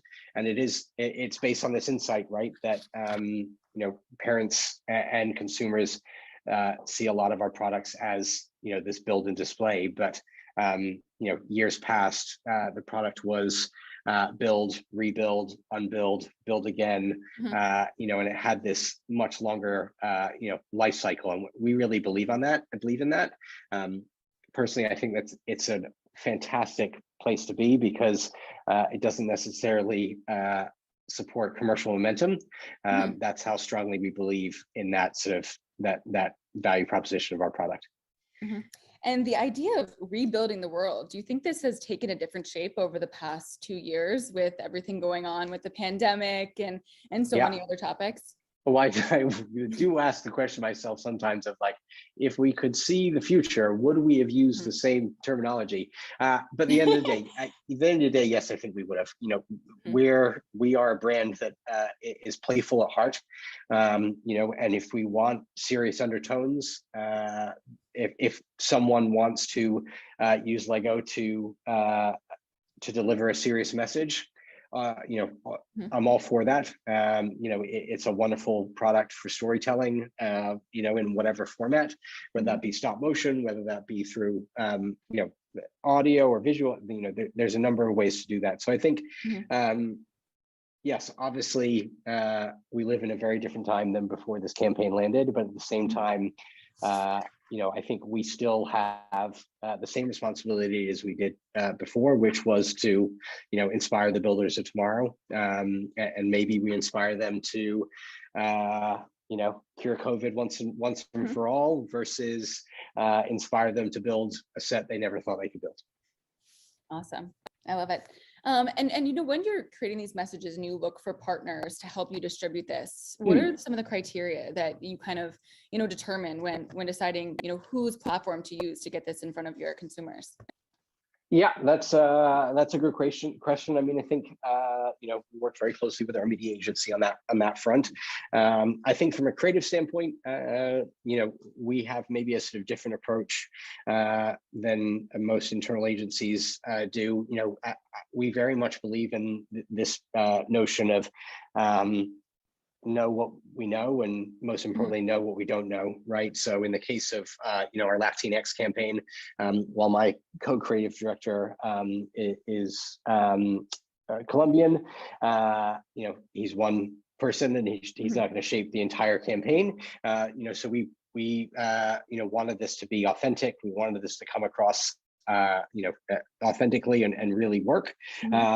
So probably wasn't a good idea to have a bunch of creatives who are American by descent or European by descent and not Hispanic. So we partnered with Casanova, a McCann agency that specializes in Latinx creative campaigns, and sort of married our brand stewardship and our understanding of what you can do with the Lego brick and what you can't do with the Lego brick, and that list is long, with an agency that knows storytelling to that Latinx community, right? So everything from combining our strategists on the Lego side to understand our audience and the Lego audience, and the sort of business challenges, all the way through to co-producing the TV spot, the radio spot, the social assets. So I think it was a really interesting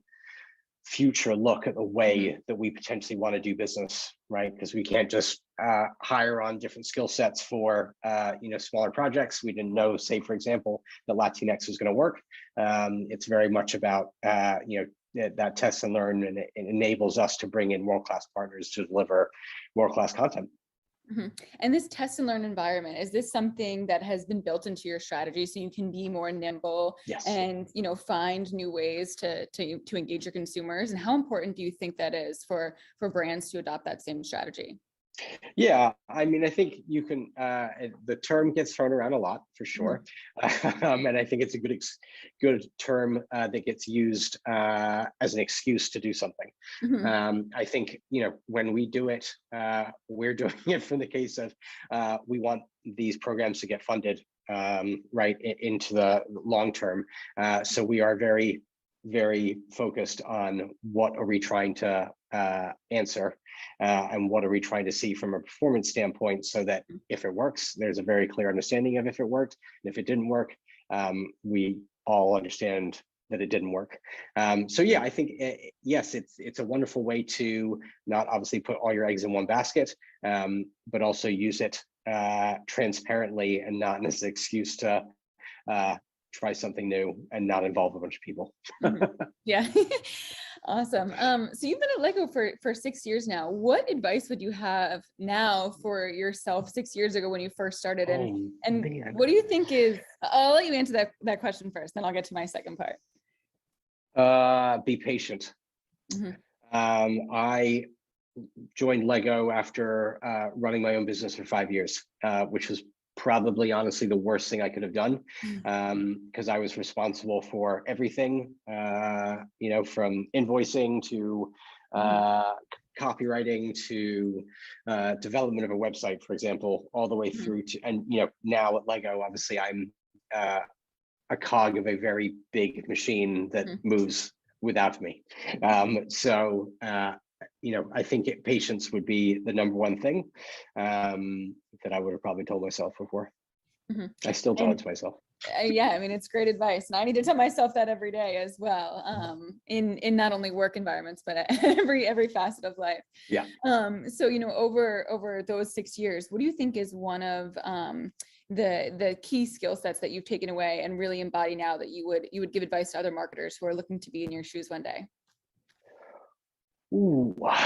So one thing that I really believe in is this idea of your sort of expertise T. I don't know if that's the right terminology, but basically this idea that have broad experience and really don't specialize too far, right? So the length of your T, but have a wide enough T that you have experience in a bunch of different things.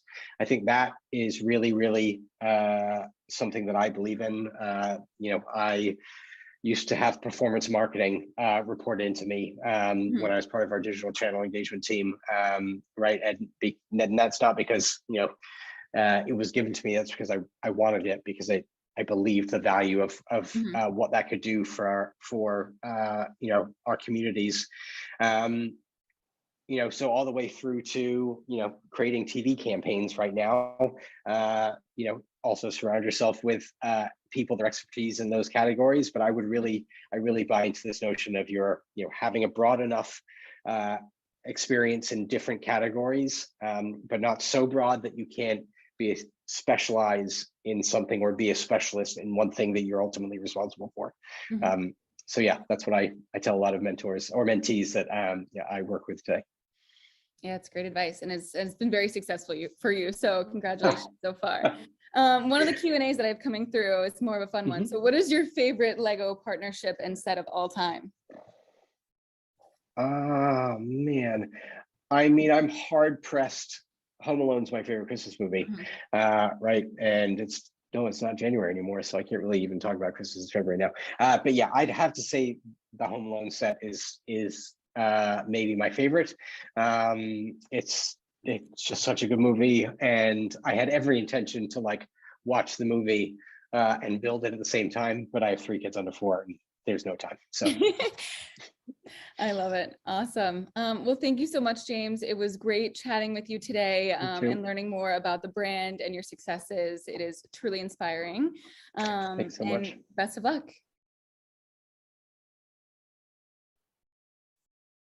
All right, let's keep it moving. Next up, we have David Nace, Senior Manager, Global Sales and Marketing Operations, Automotive Division from Bose, and moderating, that will be Corin Casagrande, SVP Strategy from Broadbean. Hi. Hi, thanks, Jamie. Welcome. Thank you for joining us. Yeah, no problem. I'm excited to talk to an interesting man about an interesting brand today. Yeah, welcome. I'll let you guys kick it off. Great. Hi, David. Hi, Corinne. How are you? Good, thanks. So we've been talking a little bit about Bose and consumer engagement and how you guys engage with consumers on a physical level, but also a very exciting brand. Bose has recently been named one of Profit's top 5 most relevant brands in consumers' lives.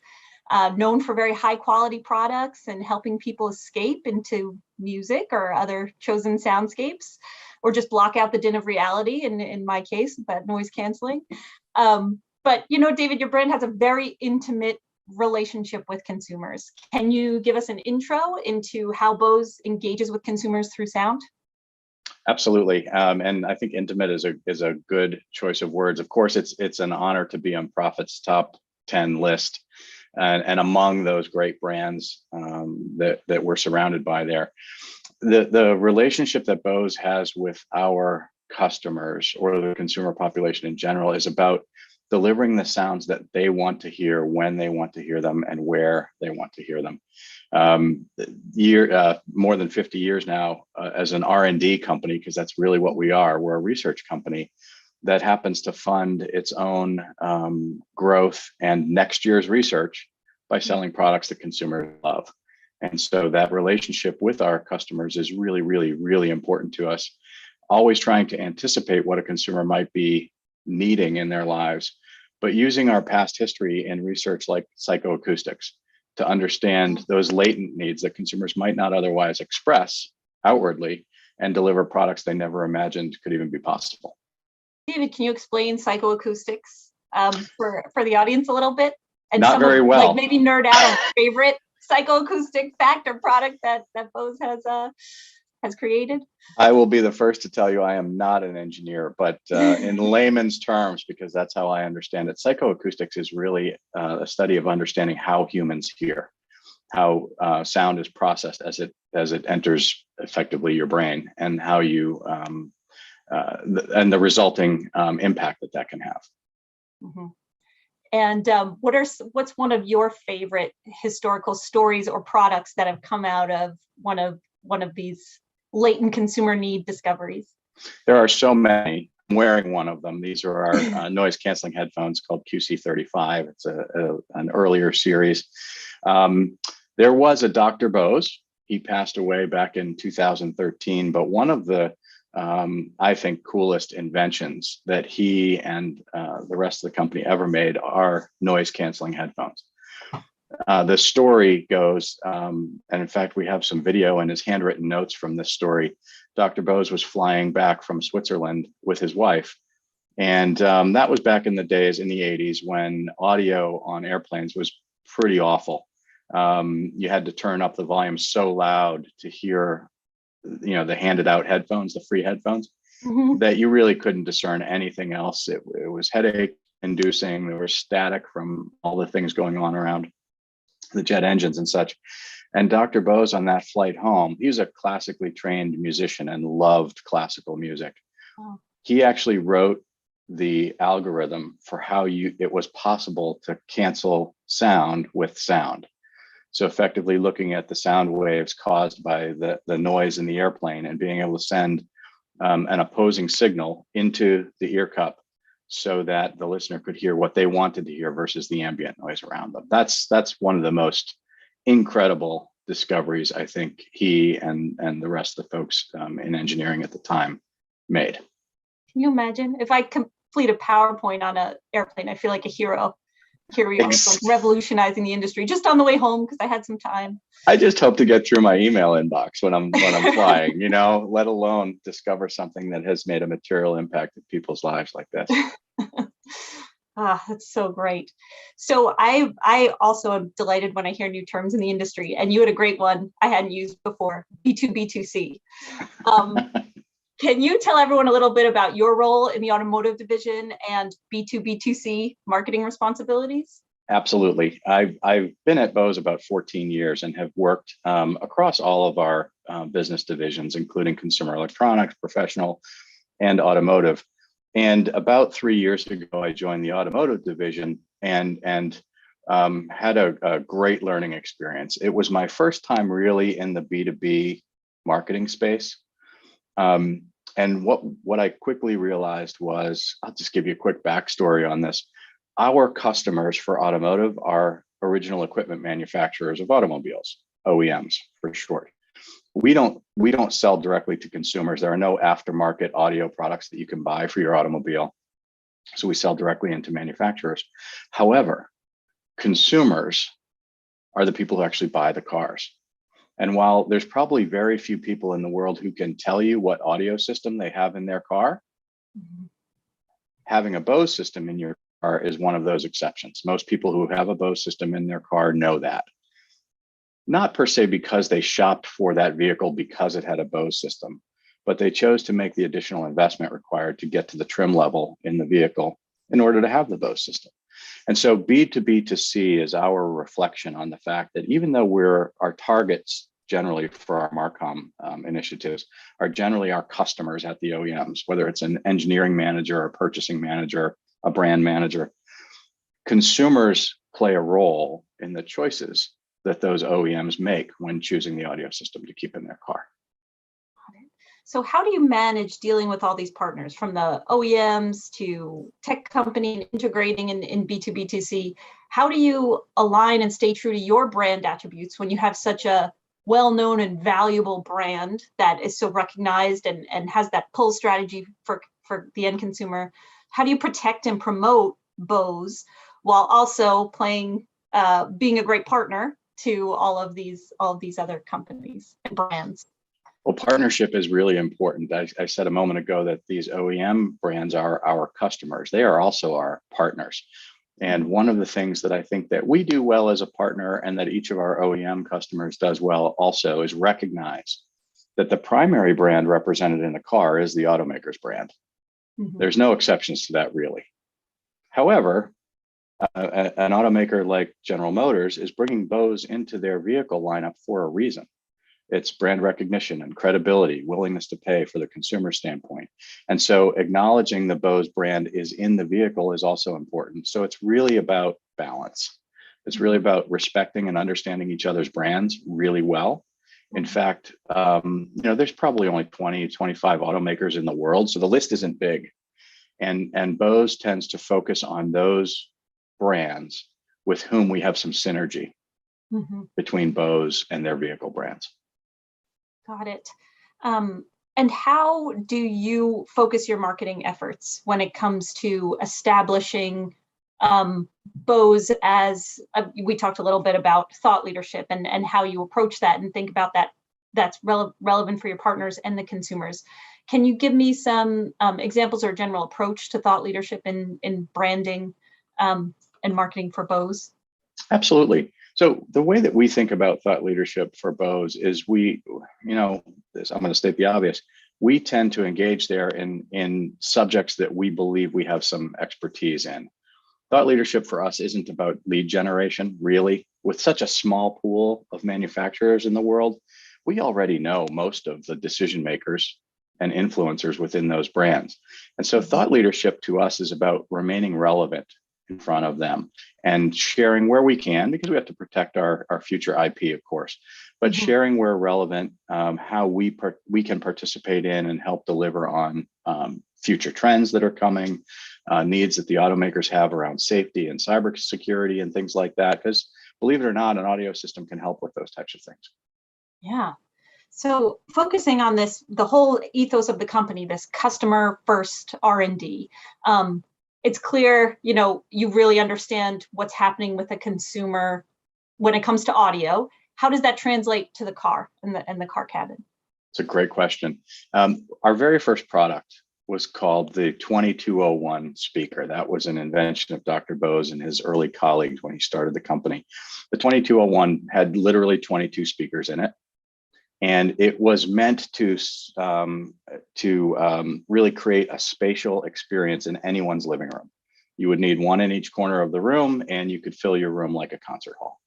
They were a little odd looking. They were an eighth of a sphere, 22 drivers looking at you in the room, and they were big and heavy. Frankly, they were made out of wood cabinetry. They were all handmade. So the experience was what people wanted, but the physical experience wasn't what people wanted. We migrated to, upon reflection, the 901, which we just stopped selling about 4 years ago. So it was a product that stayed in the marketplace for more than 40 years. And it was 9 drivers, 2 of which were facing the front of the room, the rest of which were facing the back of the room or into the wall. And what that created was this direct reflecting experience that filled the room literally with sound, but you didn't need 22 drivers to do it. And so that invention of understanding that even though everybody's living room is different, we could make them sound like a concert hall. Dr. Bose and the team of engineers that invented our automotive business realized that the car cabin, if we could develop partnerships with equipment manufacturers, it was all known quantity. We didn't have to worry about what kind of carpeting or drapes or sofa you might have in your living room or how far away from your stereo speakers you were, because all of those things were defined through the engineering drawings. And so we could actually create an experience for the driver and passenger, driver and multiple passengers that was curated for that exact vehicle, engineered for that exact vehicle. And so everyone's experience who drove that vehicle would be the same. Wow. And you really hit on something that is so aligned with the Bose brand, which are these long lasting products that the 109 being in market for 40 years, and thinking about automobiles and today's market, you know, where used cars or my dirty old Subaru could probably get a good price, you know. How do you think about the longevity of these products, and when did this integration first start? Are there products that you're equally as proud of that have been in the market just as long? Yeah, absolutely. I mean, it's really interesting because Bose builds products with longevity in mind, right? Quality is really important factor for us. We are a premium priced brand by really any measure in the consumer landscape. The Wave radio, which I'm sure most people on the call are familiar with. Some might think of the Wave radio as the thing that their parents had on the kitchen counter, and others might think of the Wave radio as something that they have even today. The Wave radio has that many years in market, probably more like 30 years in market. Again, a product that we just recently stopped selling. Mm-hmm. My mother, for example, keeps hers out on the veranda at her home in Florida. It's been out there for 20 years outside. Wow. And it still works, and it works great, and it sounds great. So quality is really, really important to us. It has a significant impact on brand perception. And we value that tremendously. Keeping customers for life is part of what we aspire to. Wow. And so when that translates to the car and in the car cabin, how do you think about longevity in automotive, and when you're starting to think about what things are going to look like? Well, isn't that wild? Because the average car, I don't have these facts in my head, but I'm going to make an educated guess. Average consumer owns their car for less than 7 years. Mm. And so you're constantly getting some switching in ownership, which you're not really in a Wave radio or a pair of headphones, right? I mean, there's off-market opportunities with things like eBay and Craigslist and things like that, but that's not really happening as often as with an automobile. And so the quality and the experience that we build into the car that you buy day one will help influence you the next time you buy a car. And the person who buys the used Cadillac, let's use them. GM was our first OEM partner, and Cadillac was the first automobile that Bose put a sound system into. When someone buys that Cadillac used, again, they're not buying it because of the Bose sound system, but the experience they get has a carryover effect the next time they're deciding which headphones to buy or which Bluetooth speaker to buy when they're either online or in a retailer. Wow. It's very important. And how do you go about delivering that experience? What are some examples or stories you can tell us that might make somebody take note, like, oh, I'm glad I have a Bose, or there's a Bose in here, and I've noticed because of these extra features that don't usually happen? Yeah, absolutely. I mean, I mentioned it earlier, and this is in the automobile or in a pair of headphones. I mentioned earlier spaciousness and clarity. Vocal clarity is really, really important. Dr. Bose had a mantra about what our audio products delivered. And that is that they are as close, reproduction, right? We're reproducing sound as close to the natural instrument as possible. So that when you hear a guitar or a violin or a stand-up bass through your headphones or in your car, don't do this while you're driving, but you could close your eyes and imagine that instrument being played on stage in front of you because it's so clear, crisp, and authentic to how it was originally created. Those things are very, very important to us in the consumer experience. Another example in the car, vocal clarity, I mentioned just a second ago.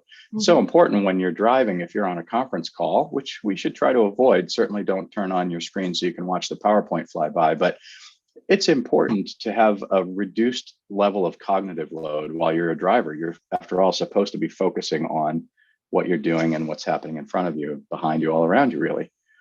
But when you're on a conference call, if you struggle to hear a voice or understand who's speaking among a conference call of many, your cognitive load goes up for the purpose of listening to the call and participating, and your awareness of what is going on around you goes down. So Bose aspires to reproduce the human voice as close to the actual voice that's speaking as possible. Wow. So at a company that really embodies and lives R&D every day, how does that spill over to you as a marketer in consumer research practices when you're thinking about this in-cabin experience or what consumers want at the end of the day? How does that spill over to your consumer research efforts on a marketing side? It's a great question. You know, consumer research, I'm preaching to the choir here with those folks who are attending, but consumer research is all about learning what's most important to the consumer and how you can positively impact that as a brand. Corinne, I didn't mention this when we've been talking about this call for today, but here's a story I'll tell the group. I was involved in a research project and actually was in a focus group situation where I was listening behind the mirror. And there were a group of consumers in the room, and we were talking about the importance of, how shall I say, what you hear within your headphones. And there was a pilot in the room and we didn't realize it. And we were talking about vocal clarity, speech intelligibility through microphones and things like that. And we were getting their reaction to a story that we had heard from a commercial pilot who uses Bose headphones. And he talked about how it's great that he can hear the tower more clearly when they're getting ready to land a plane. Seems like a great reason for vocal clarity and microphone pickup that is easy to for the tower to hear and back and forth. The pilot in the room was a former Marine. And he said, I'll take it one step further. It is important to hear the control tower and be able to communicate clearly back and forth with them. It is even more important to hear the 4 jets around you who are traveling at hundreds of miles an hour, that everybody turns at the same time.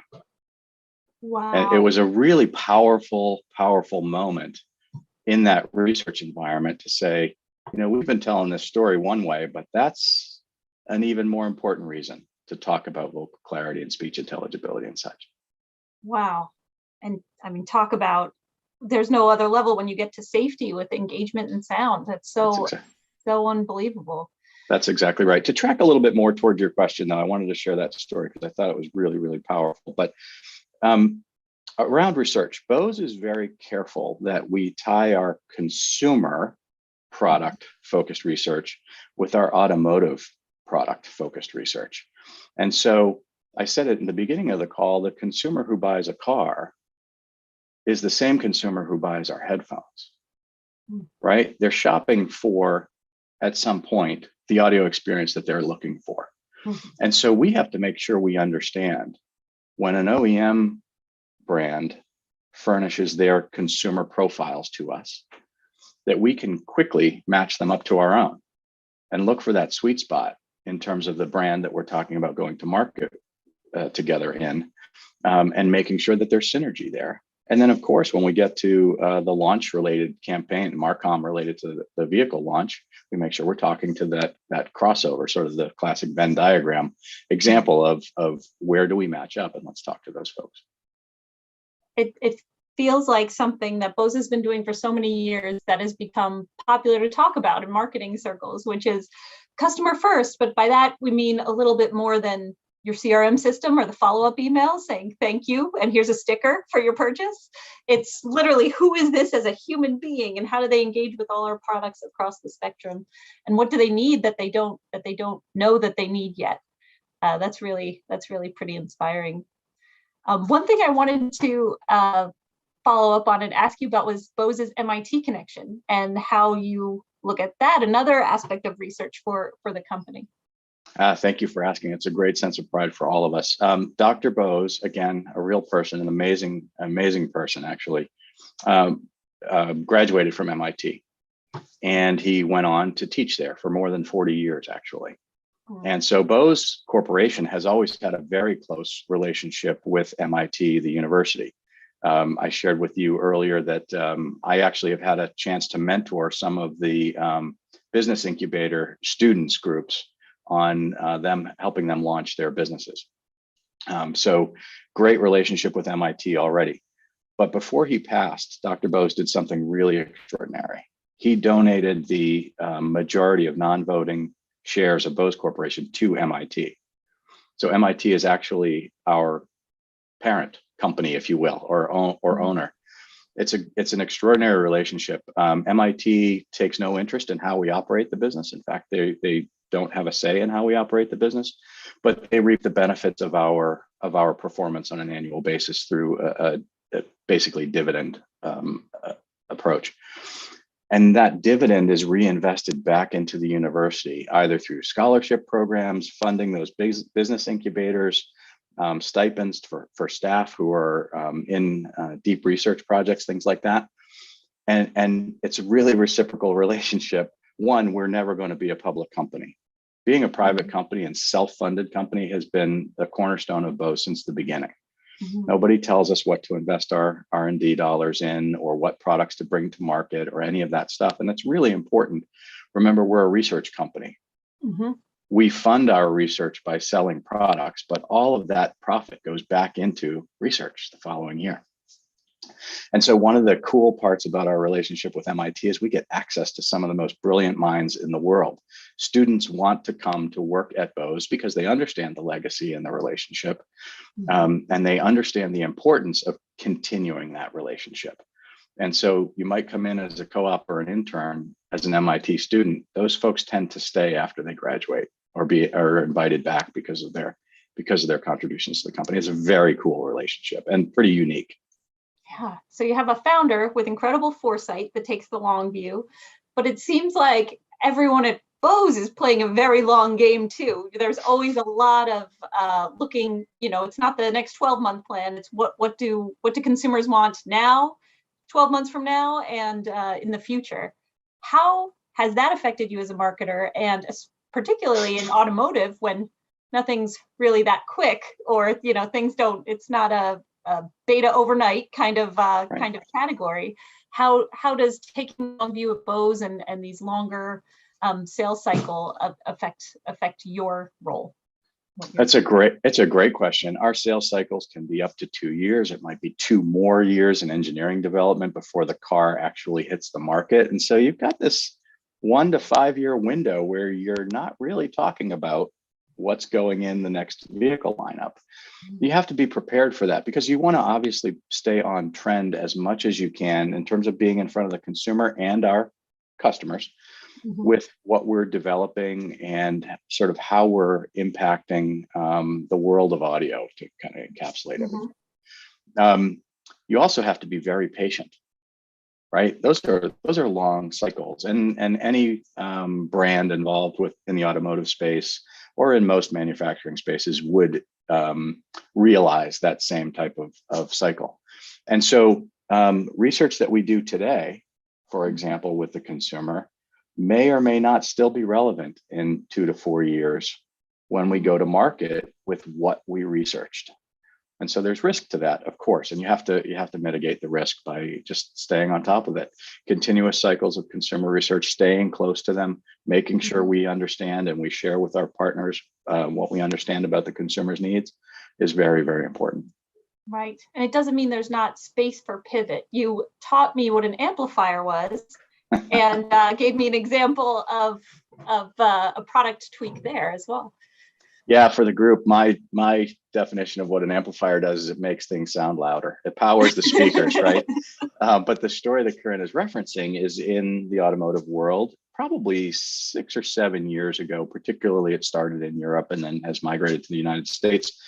When you were driving your car, newer vehicles, of course, and you stopped at a red light or a stop sign, the car would shut off, and that was to save emissions and fuel. What happened when the car shut off in the early days is the radio would shut off. And when I'm driving in my car, my radio shuts off, I look at the speaker or the head unit, right? The head unit is the set of controls in the center console. And the perception might be from a consumer that something's wrong with my Bose system. One of our engineers, without being asked by any of our manufacturers or anybody internally, this is how the story goes, in our Germany office, took it upon themselves to tweak the amplifier just a little bit. Remember, our amplifiers are smart, so they have basically computer systems in them. Tweaked the signal processing just a little to make sure that the stereo stayed on even when the car shut off. And there's a very minimal drain on the battery during that length of time. It's usually less than a minute or two. Made a big difference to our manufacturers, who really liked the change because it improved the experience for the driver, for the passengers as well. It's great. I love that story. I have a question in the Q&A. Someone wants to know if, Lisa Girding from Public Good wants to know, are we engaging consumers in purpose initiatives such as sustainability, DEI, or equity? How Bose approaches that? It's a great question. We tend to take that as a corporate question, right? And so the short answer is yes, we are engaging consumers to try and understand that. From an automotive perspective, it's been a really interesting change in the past year, I'll say, where our automotive partners are starting to stipulate requirements related to future production vehicles and levels of sustainability and recycling, things like that. It's become a very important topic, and I'm really happy to say that Bose has a very focused initiative on not only delivering on what our manufacturers are asking for, our auto manufacturers, but also what's important to consumers. Right.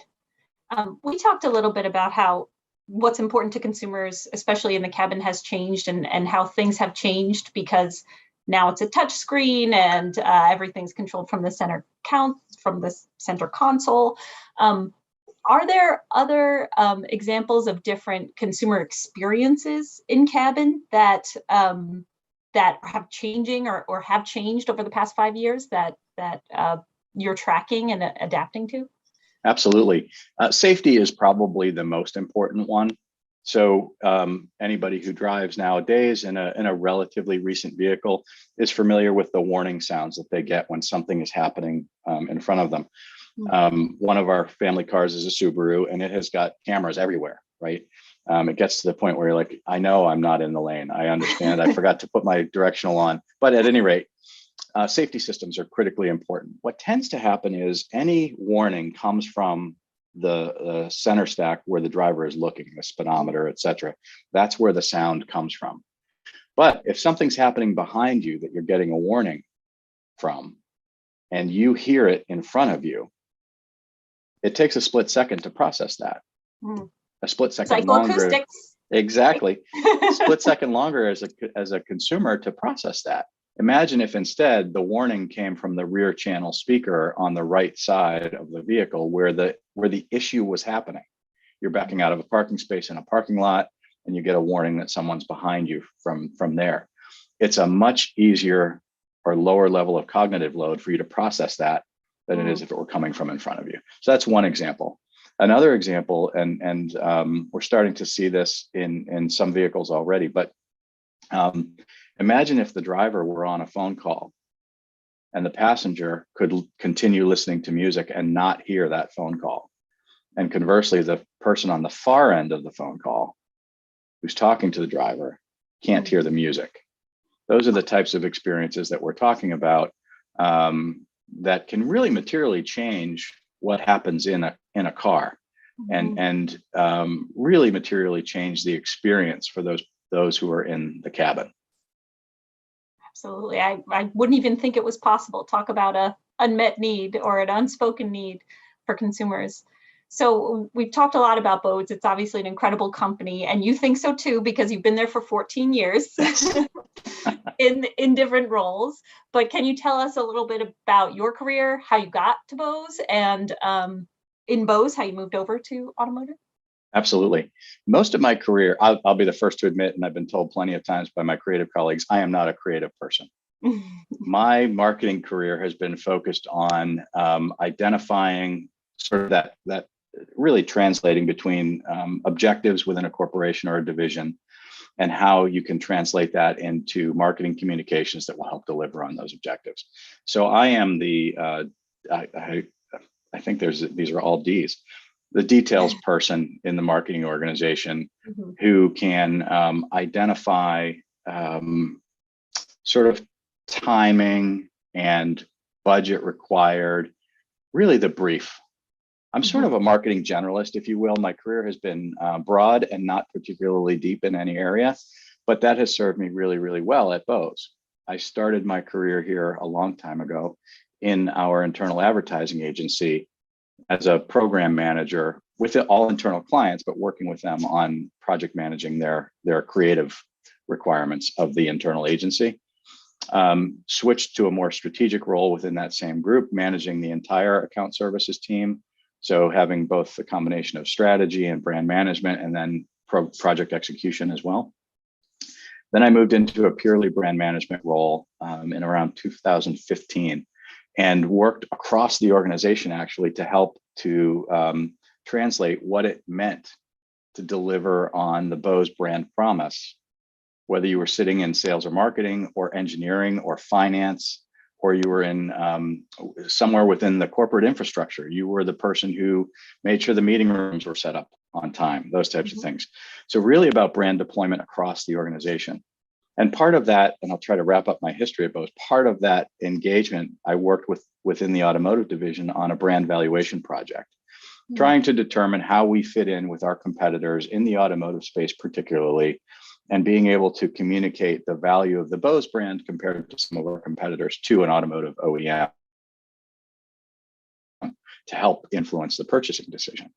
When that program finished, when that research project finished, I was asked to join the automotive division, not because I'm a great researcher, because my experience there is very shallow, but because we got it done on time, and it had a material impact on the divisional goal of acquiring new business. And so joined automotive as the sales and marketing operations lead, have since taken on brand strategy for that same group. And I also wear the chief of staff for the division hat. So I've got a few different hats. Again, I'm a generalist, but I love that. It's part of what's kept me at Bose is I get to touch a lot of different things. Helps me understand our consumer. It helps me understand how our business is run. And my passion is around communications and marketing. And so I'm still able to stay in that lane as well. Yeah. So it sounds like there's a lot of opportunity and added responsibility when you are the details person. What is something in marketing that you think is critically important, if not undervalued area of focus that makes a great marketer or a great marketing organization? It's a great question. I would advise anybody who's thinking about marketing this way. This is my perspective, right? Strategy and planning is really, really important. If you don't understand where you're heading or where you intend to head, you're just kind of throwing money out the window, wasting resources, not connecting where you need to, and not ultimately delivering value for the organization. However, if you don't work the plan and adjust the plan based on near-term performance and where you're heading, you might as well not have written the plan to begin with. So my passion is around execution. I can certainly play in a room full of strategists. I can add value there, sort of dissecting what we're trying to achieve and what are the best tools and tactics to be able to try and achieve that, how you can leverage sales and marketing to be able to achieve those goals. But my passion is around getting it done and seeing the results. I'll share a story with the group. It's a bit of an embarrassing story, but it explains me a little bit. When I was with Dunkin' Brands back in the 90s, long time ago, but I've been around a while. Dunkin' was celebrating its 50th anniversary. And I was based in Atlanta, Georgia. And so we were out front of CNN Center to help celebrate the 50th anniversary, had a big event plan. And, not very technically advanced, but we had a person who was going to come and walk around in a donut costume there in front of the event. Well, that person didn't show up. And I was the lead for the area and sort of running the event and things like that at the time. And so the company we had hired was very apologetic. Don't worry, we'll get somebody here soon. We'll have somebody here within an hour or two. Well, the event was only a couple hours anyway. I said, give me the suit. I'll wear it. And it was pink tights and big orange shoes and a giant donut costume. And my wife keeps that photo of me, which no one can tell because I'm in a donut costume, on the shelf. The lesson there is be willing to do whatever it takes to execute that plan, right? And be willing to show your teams that you're willing. That is probably the most important lesson. Don't ask people to do stuff that you wouldn't be willing to do yourself. I love that. And it sounds like great advice for also people starting out their careers. People are shuffling around and changing careers a lot right now in marketing as well. But, you've made Bose sound like a pretty great place for a lot of listeners. So I think I'd be remiss if I didn't ask speaking about this Bose brand promise and a Bose ethos and working, what do you look for in team members or hires at Bose that you think are important qualities? It's a great question. Of course, you need positional fit, right? You have to have some experience in what it is we're looking for from a resource, and that's important. But as important, or maybe a little more important, in fact, it's more than a little, it's the most important, is fit within the culture of the organization. Bose has well documented and long in the tooth, but for a good reason, essence and values and guiding principles. And I've worked at a lot of different companies who say they have essence and values and guiding principles. And there's a plaque on the wall, and that's about as far as it goes.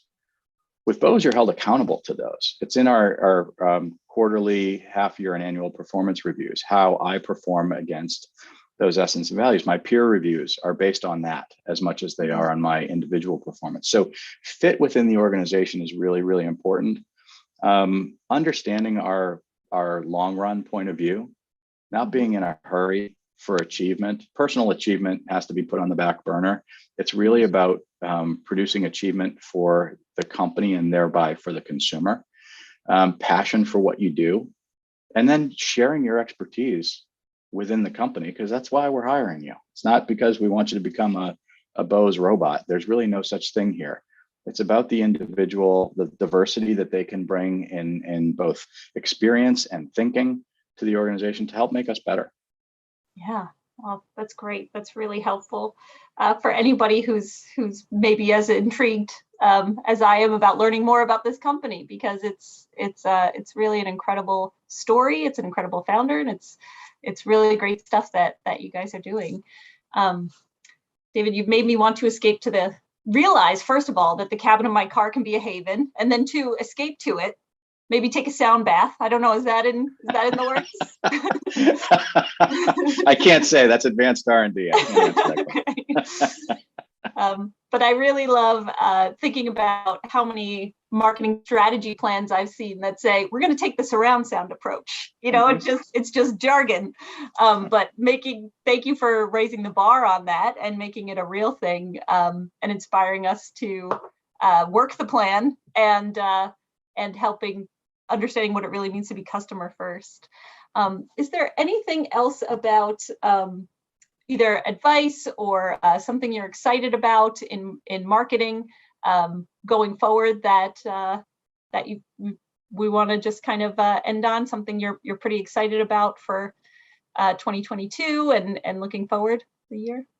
I think we're all probably excited of gaining a little more mobile freedom. I have my first business trip planned for 3 weeks from now. So that alone, being able to get in touch with customers, literally be in the same room with them, is something that I think we probably all undervalued.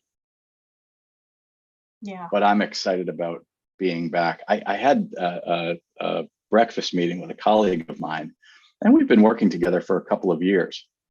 And she walked up to me and said, "Hi, Dave, I'm Amy." And I looked at her and said, "Of course you're Amy. I know you're Amy." And then it struck me, we'd never met in person. Oh, wow. It was wild. We've become conditioned to this type of relationship, an on-screen relationship.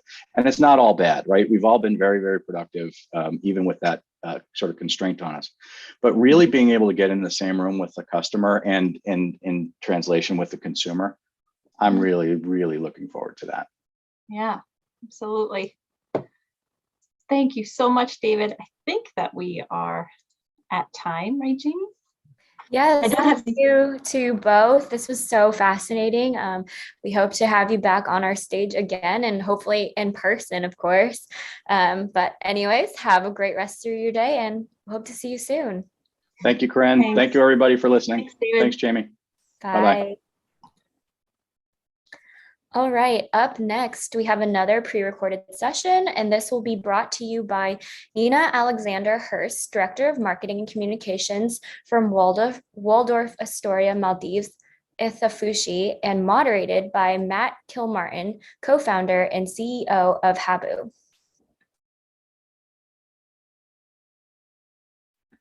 Hey, Nina, how are you? I'm great. How are you? I'm doing good, thanks.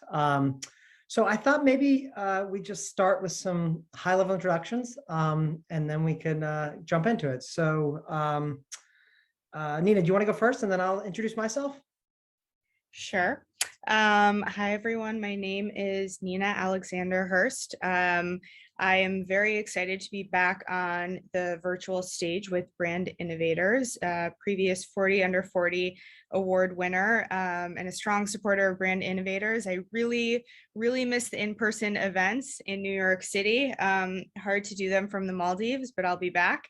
But yeah, I am currently the director of marketing and communication at Waldorf Astoria Maldives, one of the best Waldorf Astoria resorts in the world, and also within the Maldives. So we're very, we target a high net worth audience. Our average daily rate usually around $3,000. We also have a private island, which is $85,000 a night. So right now I'm doing marketing, global marketing for the resort. And previously I was at Hilton as the senior director of global brand marketing and partnerships. And before that, startups, Bobble Bar, many things before that. Awesome. Thank you, Nina. Yeah. So as you can see, just from Nina's introduction, she's got, first of all, she's got a cooler job than all of us right now, that she's sitting here from Zooming from the Maldives, but also has a really impressive background from sort of property at Waldorf to Hilton to retail e-commerce as well. So really looking forward to this fireside chat. My name is Matt Kilmartin. I have the pleasure of working with Nina today on this chat, and I'm the founder and CEO of a company called Habu. Habu is a technology company. We provide software primarily for brands and helping them develop insights, measurement through privacy-safe data collaboration with key partners. So doing a lot of work with brands, with media companies, with brands, with partnerships, with retailers and CPG. So a lot of companies that have common business interests, they're using our software for privacy-safe data collaboration. So that's a little bit about Habu. We'll definitely touch on data and some of these other themes as we get into it. But I think, I had a pleasure of meeting Nina a few days ago, and I think just her journey to the Maldives is super interesting in terms of just from her sort of career and progression as a marketer, what she's doing now. So Nina, I think it'd be interesting just to share a little bit about your journey and how you got to where you are today. Yeah, I am a strong believer in that the right things come along at the right time, especially if you're willing to take a risk. And so most recently, I was at Hilton, as I mentioned, and then the pandemic hit, obviously a challenging time in hospitality. And I actually moved to Georgia, and I was working on the elections at the end of 2020. Which was some of the most fulfilling work that I've done. And I said to a friend, working in the corporate office at Hilton has been amazing. I have startup fashion experience, but if I ever had the opportunity to work on a property and it was one of the best properties in the world, like I would love to do that, but it's COVID. So like, how would that be possible? And then a few weeks later, I got a call from Waldorf Astoria Maldives that they needed help setting their marketing strategy. They needed someone to come for 3 months. And my brother in Atlanta was like, please don't go. You just moved here. We're so excited to have you. And I was like, it's just 3 months. Obviously I'll be back in 3 months. It's the Maldives. Who stays there for a long time? But here I am still in the Maldives more than a year later, because the work here is so interesting. The resort is like, nothing else I've seen in hospitality. I wanted to learn operations on the ground to go along with my marketing experience. So even doing partnerships globally for the luxury brands for Hilton is so much easier now that I understand how these properties run, what kinds of partnerships I'm actually going to be able to get off the ground, how social works, how the marketing team interacts with all of these other operational teams. This is by far the best property in the world to do that. And at the same time, I get to market globally to this high net worth audience and really target like what is truly a ultra high net worth guest. and do it using all channels. You know, PR agencies, I have 5 PR agencies globally. I have a digital agency, creative agencies, pretty much everything that's necessary to target these people. It's like this property, it's a business unto itself, truly. So I definitely took a risk. It's unusual to go from corporate to property level, but I've learned so much throughout the past more than a year that I have no regrets. So while I didn't expect that this was going to be my the next step in my career, it's been fulfilling in so many ways. Yep, awesome. Well, first of all, super interesting, and obviously a pretty bold career move, which sounds like just gets you sort of a lot smarter with what's actually happening on the ground there and makes you more effective. So that's great. So, it's interesting. I think, obviously marketers had to sort of rethink how they engage with consumers in light of the pandemic, and obviously the travel and hospitality industry was probably hit the hardest. Just you're on the front lines. Like, what perspective could you share in terms of sort of how you thought about things differently and how you guys sort of navigated those times? Yeah, I would say that the Maldives is a little bit of an outlier in terms of what was happening in hospitality during the pandemic, because the Maldives, for the most part, has stayed open the entire time. And our property, for example, it's 119 villas. They're some of the largest villas in the Maldives. You have your own full-size pool, and so people can come and still be very socially distanced. So we had, in 2021 was an incredible year. The property's only 2 years old. And so that was essentially the first full year because there was a small shutdown for COVID. And so we were like that dreamy destination that allowed people to escape the COVID world that they were living in a very, very safe way. As staff on property, like, we're still masked and everything around guests, but guests are able to sort of have their own space, be outside, and travel freely. So on social media is huge for us. We were named the hotel Instagram of the year by Forbes. And a lot of what we do on social is try to allow guests to envision what it's like to be on property. So a lot of the Instagram stories that we're doing, and now Snapchat and TikTok, is giving people that first person view, not necessarily just with Instagram or with influencers or models, but actually making them feel like they are on this property, both for potential guests and for people who just want to dream.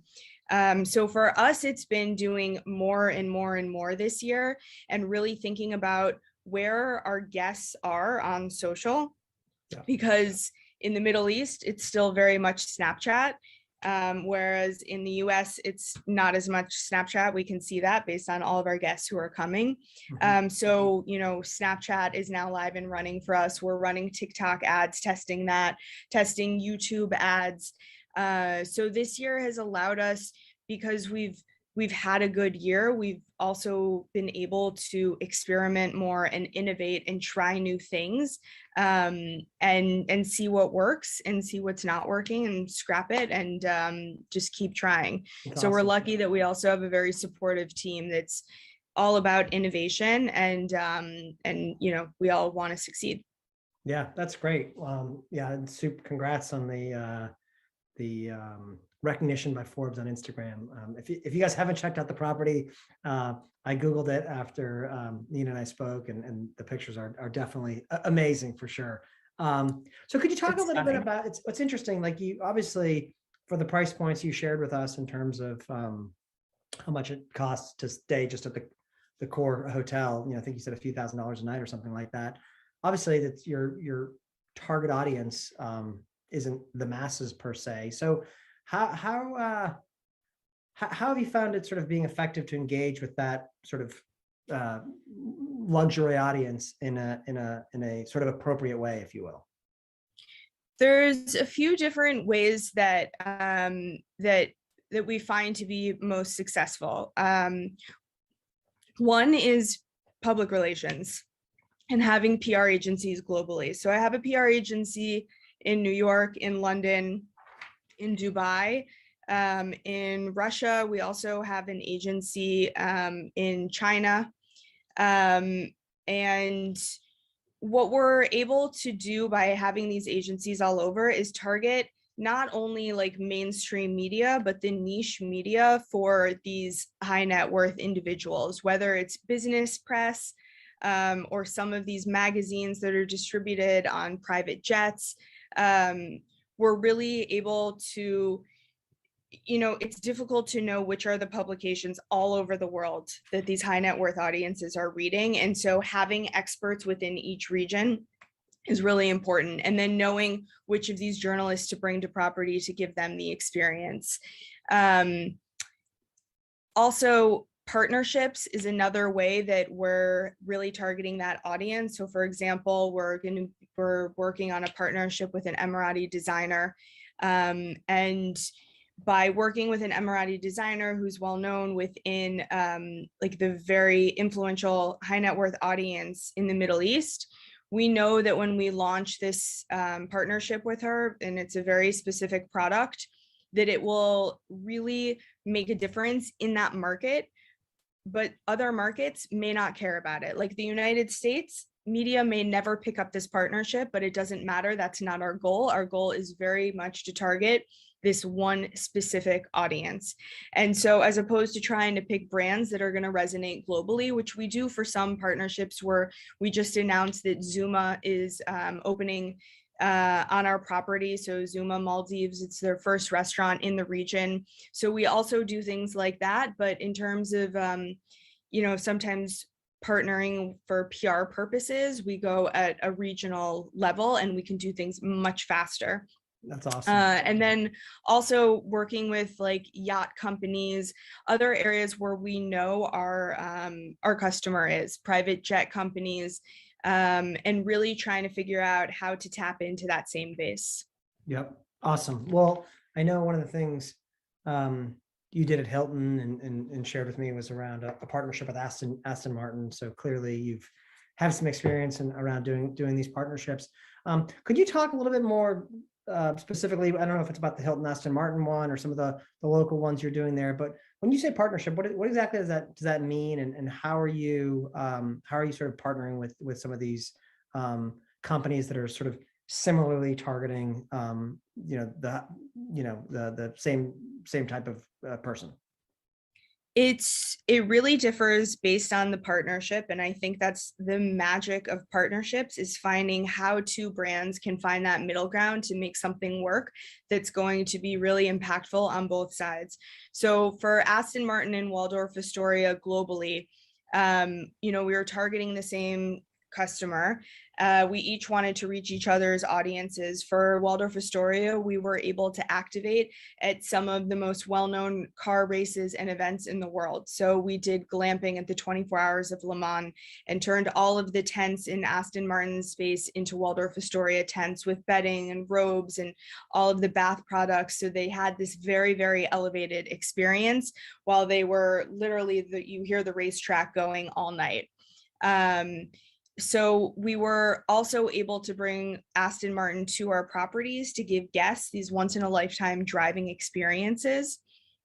And then also do email marketing together and a lot of content creation together so that we could show how these two heritage brands that were also very innovative and really looking to the future, how they were aligning, and we were giving each other credibility by working together.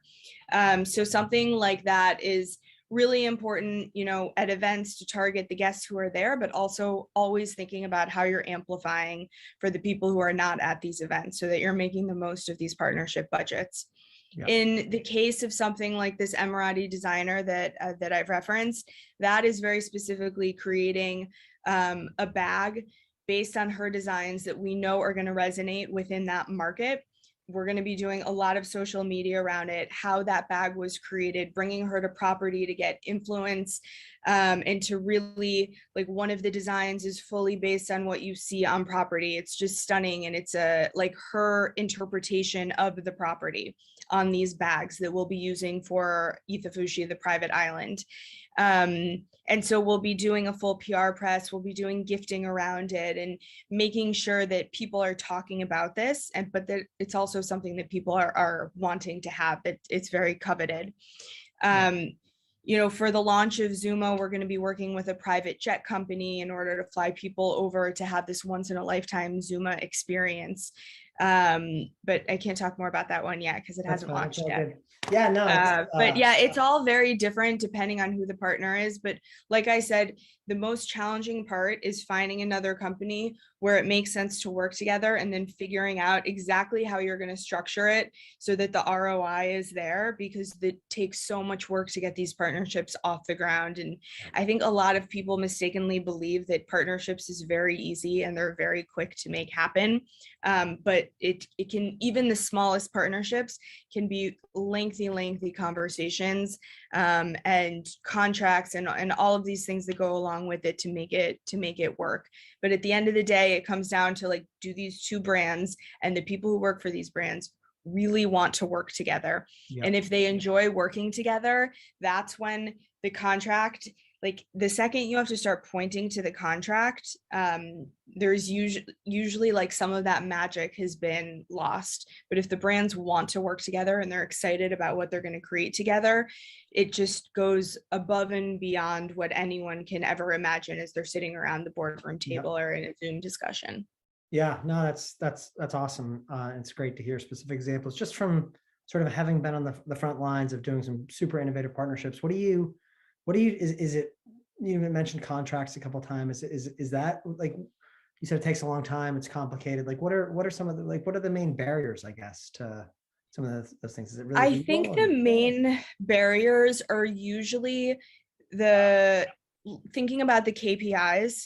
The KPIs are different for each brand. So finding something that works, that really is going to be strategic on both sides and tap into what both sides need to achieve for the year, that is by far the most challenging part of making a partnership work. You know, like Aston Martin wants to sell cars, and Waldorf Astoria wants to put guests in hotel rooms. Right. You do those in different ways. And the way you measure it is very different. It's a lot easier to measure if you've like sold a car afterward, but also can be challenging because, you know, it might take a year before someone actually purchases that car. Right. So part of it is like, you have to believe that it's going to work in the long term, because you may not have the tools to measure everything that you want to measure.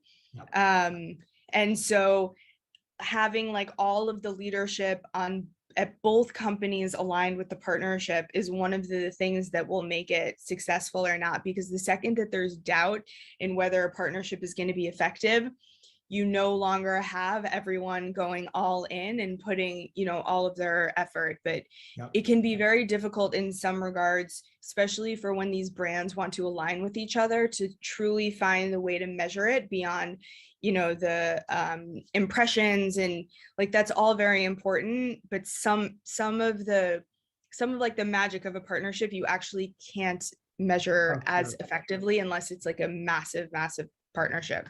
Yeah, no, that makes Although you might have the answer to that. Oh, well, we're working on it. We're working on it for sure.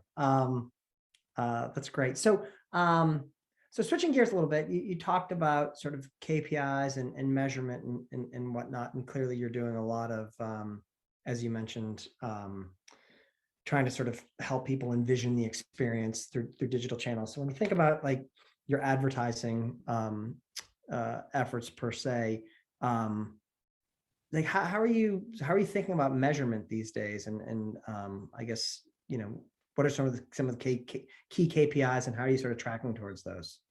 For looking at a lot of the advertising we're doing, it depends on which channel, but everything that we're doing to drive to site, we're looking at site traffic and then all of the KPIs around that: bounce rate, time on site, and then also one of the ways that Hilton really looks at conversion is just getting into the booking funnel. And so a lot of it is making sure that it's qualified traffic and that what we're doing is targeting the right audience, because while we want to drive a lot of traffic to site, that's not necessarily going to be effective for us, because a lot of people dream about going to the Maldives, especially dream about going to Waldorf Astoria Maldives, but they likely can't afford this stay just because of the price point. And so really trying to look at other audiences that we know are going to be effective. That's a lot of the testing that we are doing this year with the new digital agency that we brought on, and also with the work that we're doing with the Hilton Enterprise as well, because they have a very, very strong digital marketing arm. And so we work very closely with them on a lot of our Google ads and doing testing in Russia with Yandex, and, you know, making sure that we're really on the cutting edge. I think Hilton is they've put a lot of effort into building out the digital marketing that they're doing to make sure that they're always one step ahead. Sure, definitely. Okay, cool. Well, I definitely want to get some other voices in here, and I've gotten a few questions coming at me via the QA panel as well. So I wanted to throw this one in. So this was a question.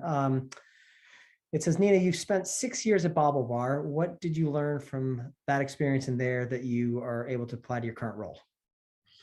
I would say those 6 years at Bobble Bar were some of the most formative. I sort of skipped over that in my bio, but my background is startup. Way before Bobble Bar, I started a business selling replacement parts for Blackberries and iPhones. So if you had a Blackberry way back in the day, it had a trackball, and that trackball broke very frequently. And so realizing that that was a problem, like first started with Craigslist ads in New York City to see if other people were having the issue, was delivering trackballs by hand, started ordering them from China, built a website around it. And that's how I got the startup bug. And so when I met Amy and Daniela from Bobble Bar, they were just starting. It was 4 or 5 people when I joined. And I believed in what they were doing, the idea of fashion jewelry and putting a brand behind it, this industry where there was like crazy markups and no suggested retail price, and they were doing something so different. And so what I learned at Bobble Bar was, number one, how to build teams, how to be really innovative, how to fail, like how to fail over and over and learn from those mistakes and try new things. A lot of my partnership experience came from Bobble Bar, like when we launched at Sugar Fix by Bobble Bar at Target. One of the first massive partnerships I did was with Essie. We were able to negotiate with them to get an end cap in the beauty department, where we did a line of jewelry that matched a line of nail polish that was launching. And so for a new brand in Target to get visibility in another department, and we also got an incremental $1 million worth of orders from Target in order to merchandise that end cap. That was one of the first experiences I had with figuring out how to make one of these larger scale partnerships work.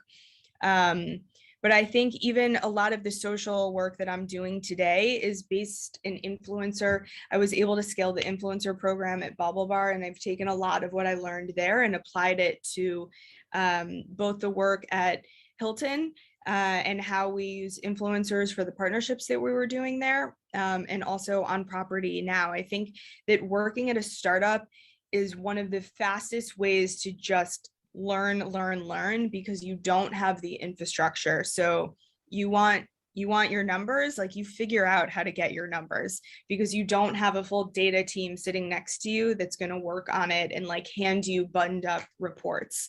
And so, like, you know, if things were going wrong on the back end in Magento, like I knew more about Magento than I ever thought I would, because I'm a problem solver, and like I wanted to help engineers if I could figure out where the problems were coming from that were impacting our customers. Like now, I don't know that I'll have the opportunity to do anything like that again, but I absolutely loved it. Like if you love problem solving, then startups are definitely for you, because it's every day it's solving a different problem.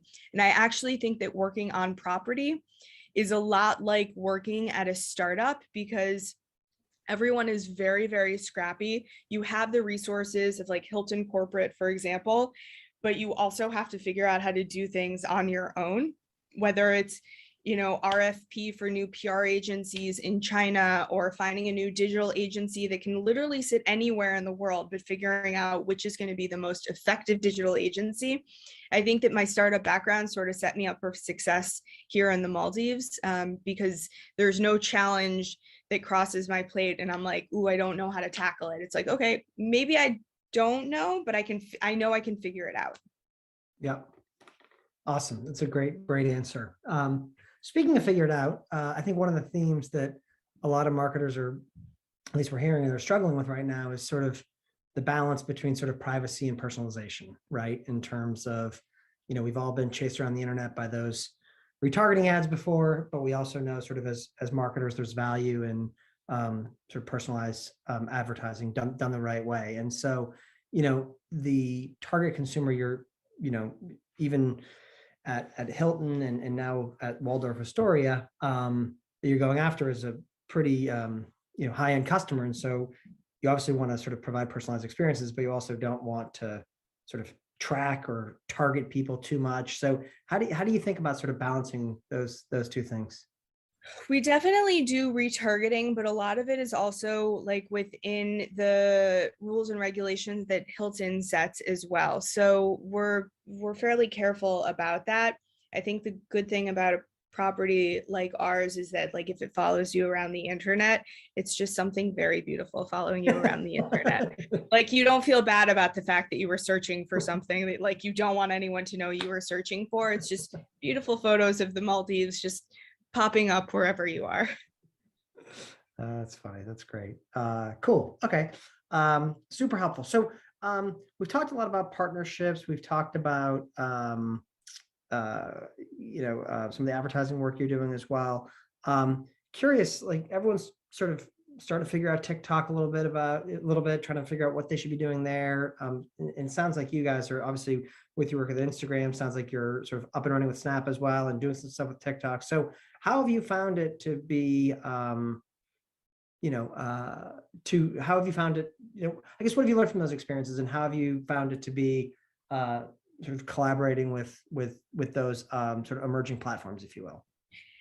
I think that for us, like, we're just sitting on so much incredible video content, like, to the point where, like, we walk out of our office and literally point the camera in any direction and it's like a beautiful TikTok video. Yeah. And so a lot of the initial testing that we're doing is just putting up all of the content that we have and seeing what sticks.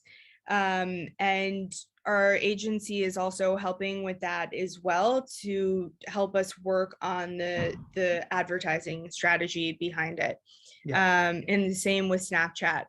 But right now, a lot of our content, if it's video content, for example, we're putting it across all of the channels, and we're working a lot on content that we know is going to be effective across all of the channels. Because yes, each channel is a little bit different. Like, Snapchat and Instagram stories aligns really well. And then the video content that we're doing without quite as much storytelling definitely works on TikTok as well. So, like, right now, I would say with TikTok, we're in the testing stages, and I think we'll have more data to go off of in probably a month or so. But Snapchat, like, we knew we had to be on there because every Middle Eastern guest and influencer who comes, like, we have a tool to evaluate the numbers, their engagement, how authentic their audiences are, which is helpful.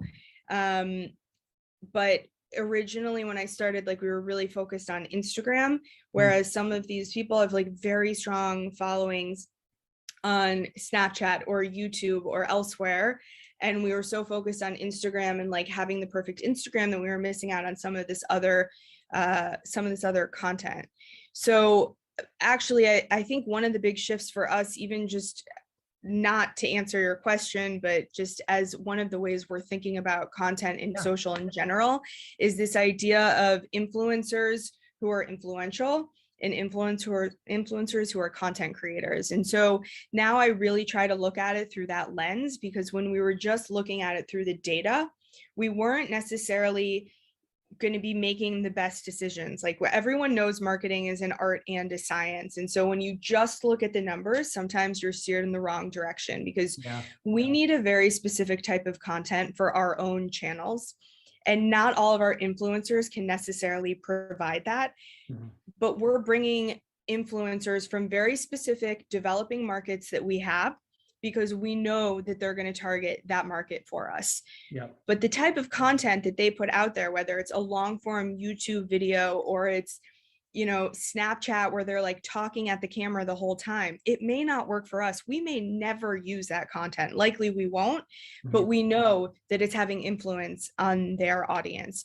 So really dividing it between content creators and people of influence has helped us a lot, because a lot of the content creators that we want to work with, who are creating like the dreamiest, most beautiful content, may not truly have an impact with this high net worth audience that we're going for. Like they may have a very strong following that is like looking to them for dreamy vacation content in general, but those aren't always the people who are then booking, you know, these $4,000 a night villas. And so once we divided it out this year, it made it a lot easier to determine who to work with. And you know, the other thing that we're really good about doing is we have people of influence on our property every day, not because we're hosting them, because they're coming on their own, and figuring out ways to tap into those people and make sure that they feel so appreciated for being there, and helping them create Instagram moments. We recently had a movie star from Russia. It was her second time coming,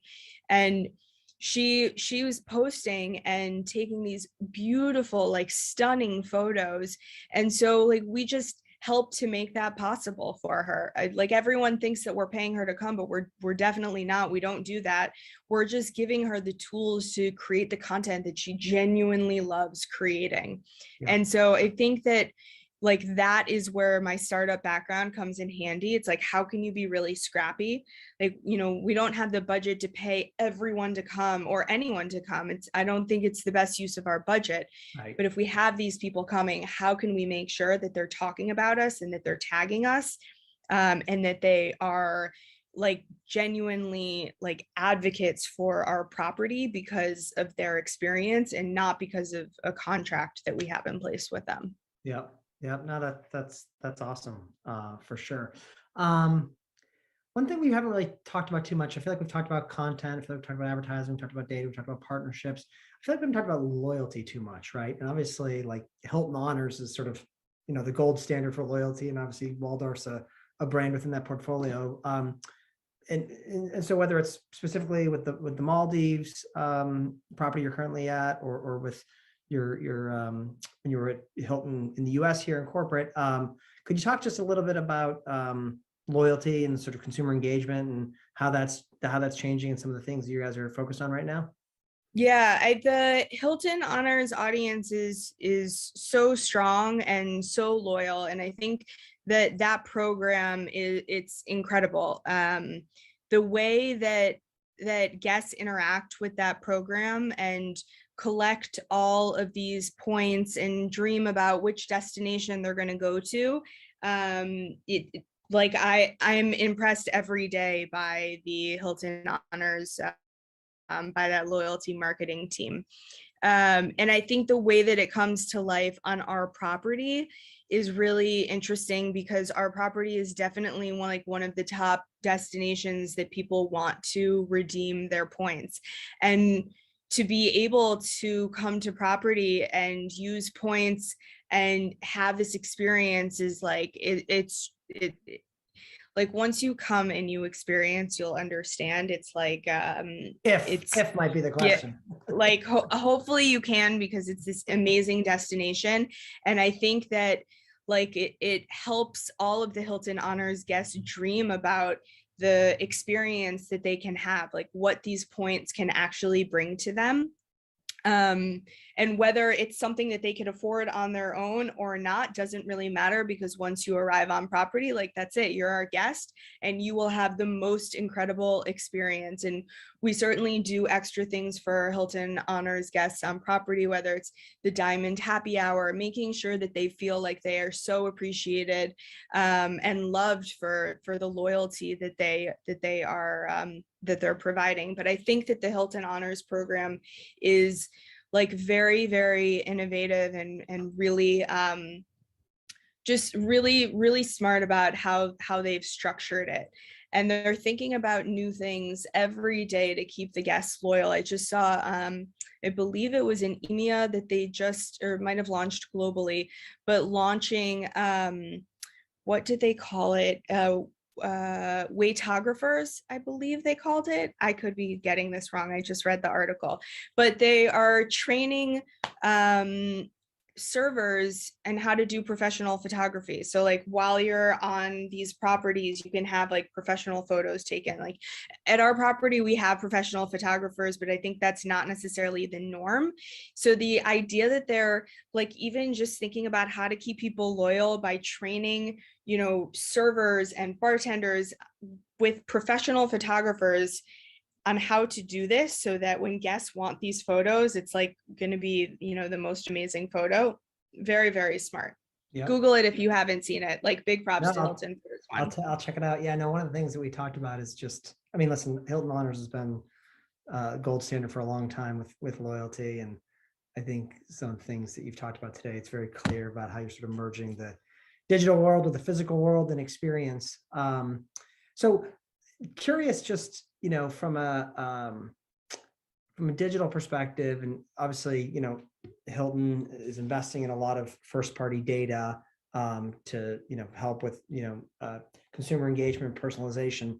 Do you have in whether you have it from a Hilton perspective or a Maldives perspective, love to hear it, but in terms of just some of the challenges in our ecosystem right now, or changes, I should say, in the ecosystem right now around, you know, a lot of the walled gardens not sharing data with brands anymore, where you know, can't get access to some of the data you used to be able to. And you know, everyone's sort of talking about how do we do the data-driven marketing in this new era where we can't use cookies anymore for targeting. Like, do you, just curious if you're seeing Hilton do any sort of creative things in that front right now to sort of think about data-driven marketing in this new era? That one I can't really answer on behalf of Hilton. I think for us at a property level, it's like every month brings something different for us to try to figure out in terms of data and how we can best target. And there's, you know, like last month, I looked at the data and like it was obvious that we were having more trouble with our targeting, or it was a couple of weeks ago, because a lot of these new rules. But like, I think we'll all figure it out. It's like every time Instagram changes the algorithm, yeah, like we don't know what's happened, like why all of a sudden a piece of content that was doing like so well before, all of a sudden like no one is even seeing it. Yeah. And like within a few months, everyone figures out another way around it, and it makes us all like stronger and makes, you know, as users, makes us feel a little bit more comfortable that we're not being tracked all over the place. So I think that like in time, like we'll figure it out, and I'm sure that Hilton will come up with like a very, very strong solution, and all of that trickles down to the property level.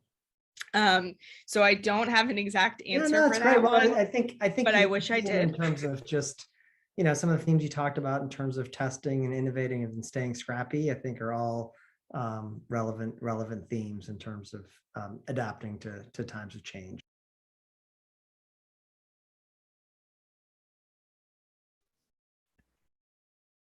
All right. Our next session and last session of today will be with Maria Ryan, Vice President and Chief Clinical Officer of Colgate Palm Olive. And moderating the session will be Kathy Taylor, U.S. Commissioning Editor of Work.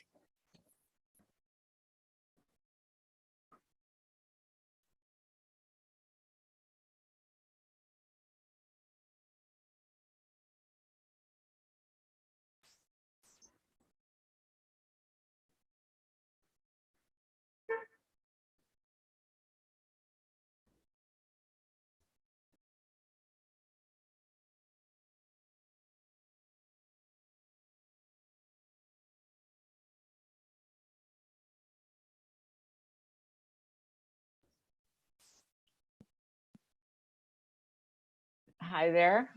Do we have Maria with us yet? Hi, Kathy.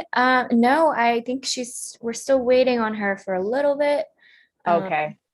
I saw you appeared for a second on your video. I'm not seeing. Okay, let me see. Okay. There you are. I am. I have the most sensitive pad on my laptop. If I breathe on it, it does weird things. So I'll try to stay clear of it. Oh, no, no worries. Thanks for being here with us today. Yep. How are you? Are you working out of your home today? Yes. I'm pleased to announce that work does have a New York office again. We, like a lot of people, let our lease expire during the pandemic, but as of this week, we're in Midtown. I just couldn't make it happen. Make it happen to go there today, but now we're also accustomed to being home, which is weird. So right. Yes. Yeah. Okay. I think we have Peter Ryan, who's probably related to Maria Ryan. There's Maria. Hi. There she is. Oh, I think I'm just happy to be on. I don't even know how I got on as Peter, but that's okay. That's too many questions. Now you're on as Maria, so we're all good. Oh, okay. Great. Okay, so hi, Kathy. Hi, Maria. So everybody, as Jamie said, I'm Kathy Taylor, the U.S. Commissioning Editor for Work, and I'm here today with Maria Ryan, who is Vice President and Chief Clinical Officer of Colgate-Palmolive. If you're not familiar with Work, our mission is really to help marketers do their job better by offering them insightful content on pretty much any topic you can mention under the sun. Brief ad here that if you're not familiar with Work, we are doing an open house tomorrow that kind of opens the gates on the site temporarily. So if that's of interest to you, I suggest you go to LinkedIn and search for Work, and you will find a place to register. Now, I want to do more introducing of Maria. First of all, I think she's the first periodontist I've ever interviewed in my life, so I'm a little nervous. And I haven't been to the dentist as recently as I should, so now I'm feeling really nervous. But in addition to her role at Colgate, she is a DDS and a PhD.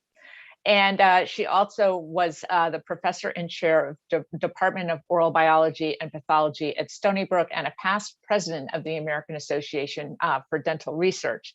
Now, you may ask yourself what a periodontist is doing at a marketing conference, but she has helped launch a brand new consumer engagement campaign called Know Your OQ, O for oral care.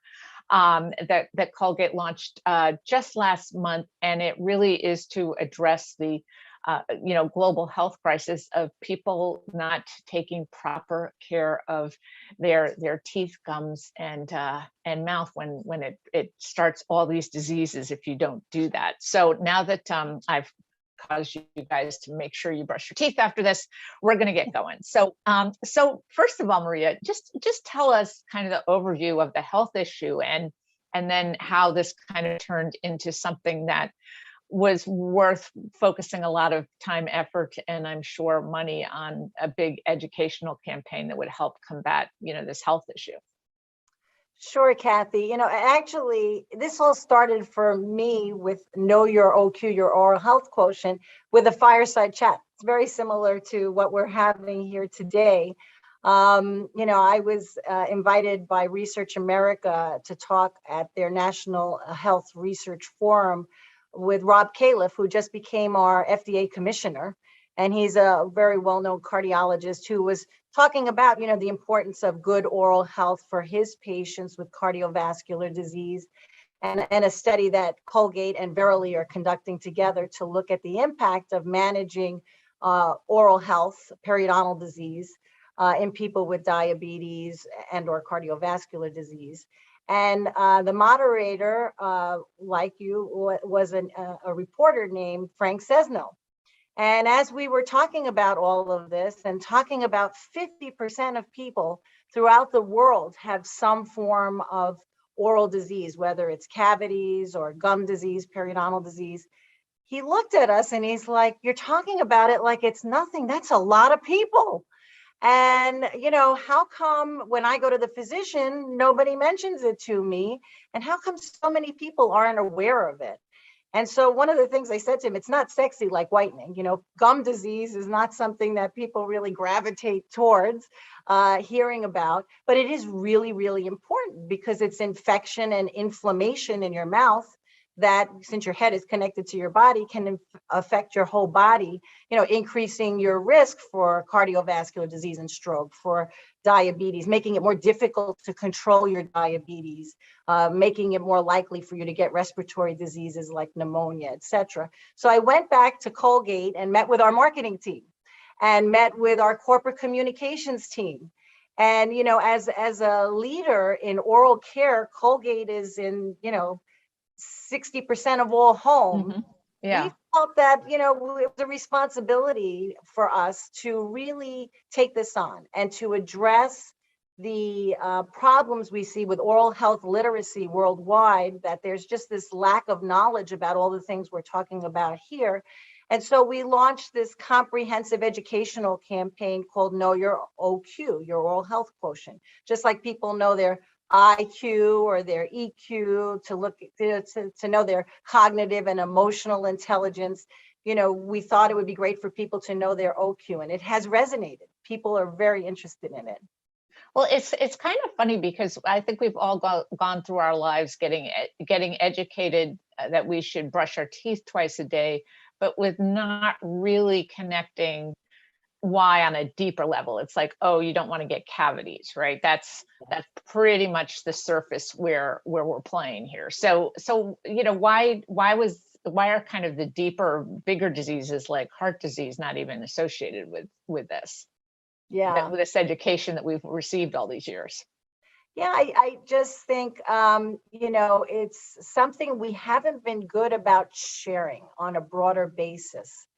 And, I really do think that a program like this, which we have had, now a PR campaign, I did a satellite media tour, and there was a lot of interest there.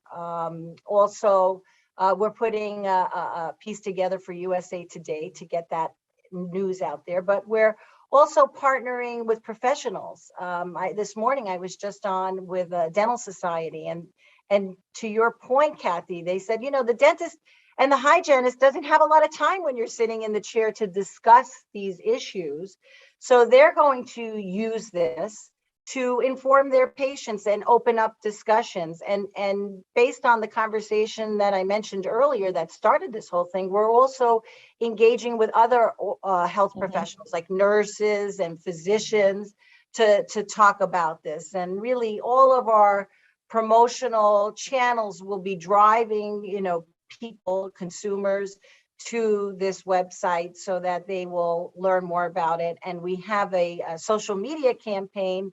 We have LinkedIn, Get to Know Your OQ, where we're interviewing people who are, experts in the field, and can share their thoughts on this as well.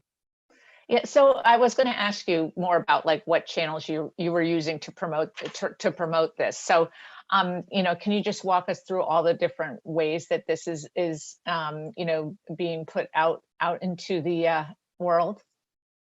Yeah, so beyond the go to Know Your OQ and taking an assessment, and the assessment really is a great interactive assessment where people, as they're doing it, will learn more about their oral health. They'll learn, about cavities and periodontal disease and even oral cancer. Most people don't realize more people die of oral cancer than cervical cancer, than other cancers, because it's often identified so late. And so they'll learn about a lot of oral diseases. They'll learn about these connections we're talking about, and they'll learn about preventive strategies, like brushing your teeth and doing all the things that you need to do to prevent disease, and also learning about going to the dentist. But as far as, engagement to get people there, they have this interactive experience. And then, we're going to continually be updating the site. getting their information and providing them with updates and new types of assessments, etc. So I think that, it's a living, breathing site. It's not going to be a static site. And it'll always have fresh content and resources on there for people. And so I think that, it's going to keep people engaged. It's not going to be a one-time visit. And so by, bringing all these parties together, we hope to drive a lot of people to the site and keep them engaged. Yeah, that's great. So how how can you give me more detail around how that engagement is going to map out? Like if I go on there right after this call and I spend, a few minutes finding out my OQ and I realize that I'm really doing a pretty lousy job. Like how do you as Colgate, like kind of keep me in your loop, so to speak, so that I improve my OQ and hopefully there's a halo effect for the brand?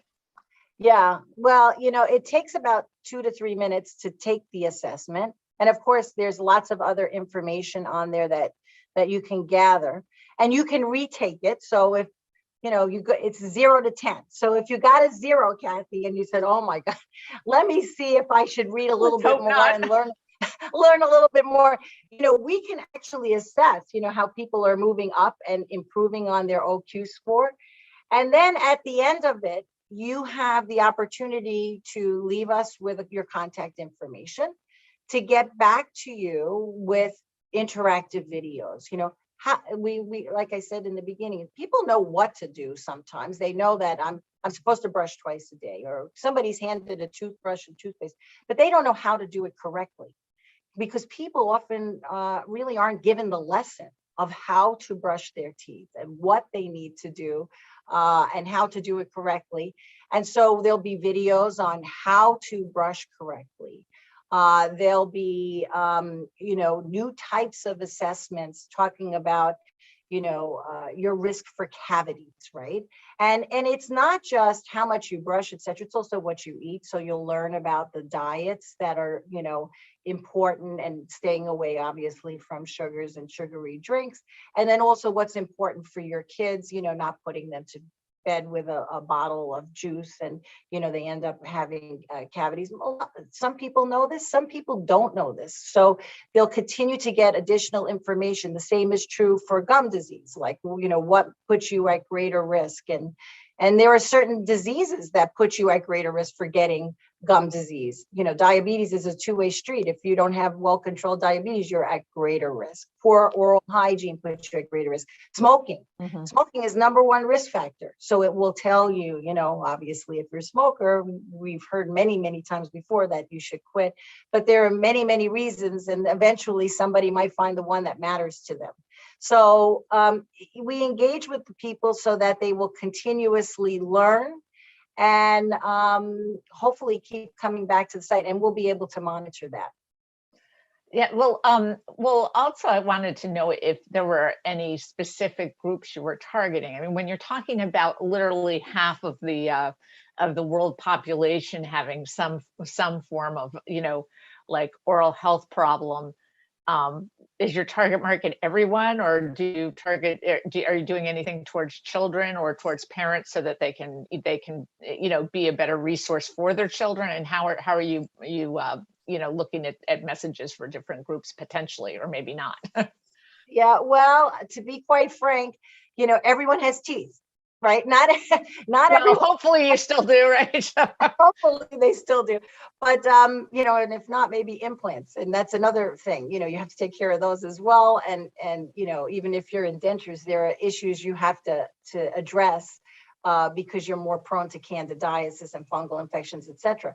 So our feeling is we need to really go after everybody, because everybody needs to know what issues they face with and without teeth. And actually we have what's called the Colgate Oral Care Center, which also is not promotional. It's probably the most visited dental website in the world. It's like the WebMD of dentistry, where people come just to ask questions about oral health.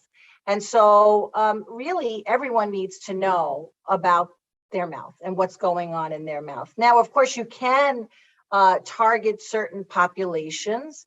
based on risk, and we mentioned some of them. And we do have a program called Bright Smiles, Bright Futures, which really focuses on the kids. And in 30 languages, it provides educational materials for teachers and parents to share with their children. It has interactive games and stories for kids to read, to learn about oral health in a fun way, and to really, start to be in charge of their oral care and have preventive strategies early on, because we do know that the earlier you start, the better off they are. And that also they need good role models. People don't realize that, when parents don't have good oral care, very often their children do not as well. And so it's important that the parents also work with the kids and do it together. So I think that, we do have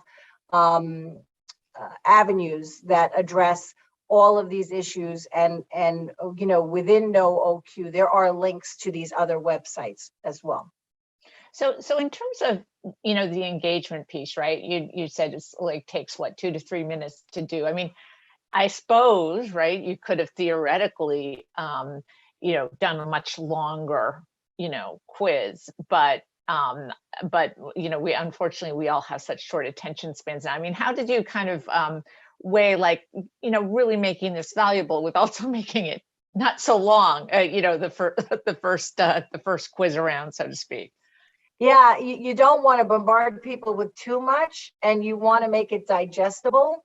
And so we try to make it, as simple as we could to start with the opportunity to provide additional information. And we knew early on, we did a messaging effectiveness test, and that we really had a great message with Know Your OQ, that there was a lot of interest from people, and it was like a 91% versus 45% when looking at industry standards. And so we knew that people would be engaged, and even in our satellite media tours, when we went out, people were calling, we were getting emails like, how do I get to know my OQ? I want to know, because a lot of people really don't have that baseline knowledge that they need to make decisions. And so, and especially during the pandemic, it's become even more apparent that people, the number one unmet health need for kids was oral care during the pandemic. And a lot of adults also have had issues getting access to the dentist or going back to the dentist. And I think a lot of this has become even more important during the pandemic. Right. It's interesting because self-care has been a huge thing, no matter what, body part, mental health, everything during the pandemic. But I think it's also when you're scared to go to the doctor and you want to take care of yourself, this is potentially a tool that can help with that. So it's kind of, and in that sense, it would have been good timing at any time, but maybe it was better timing now. Yes. Yeah. I agree with you. So how are you handling kind of the data from all this engagement? I mean, people, when they go on the site, are they registering? Are you allowed to take it privately? I mean, how do you deal with all those kinds of things? Because data privacy is really important to people, but this is also a way to keep a relationship with people and enhance their oral health, and those are all really positive things potentially. Yes, and as I said, them leaving their contact information is optional, but for us to truly assess, the impact of this, because we want to make a real impact. We have an ongoing study where we actually have people who are part of a clinical study. So they've consented to sharing their data, and they are taking the quiz, and we're really engaging with them to assess how did they do, what did they learn, did it improve on their knowledge, and then following them for some time to see, has it changed their behaviors? So is it really making the kind of impact that we hope it makes?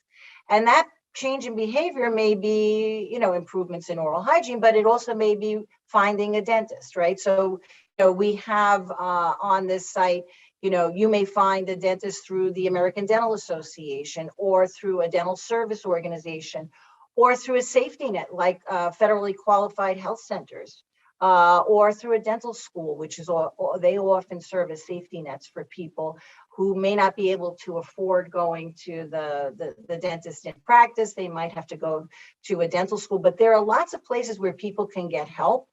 And so we will be really monitoring a large group of people who are really engaged with us as part of a clinical research study where we can follow them and with their consent and see how this impacts them and also how we can do better.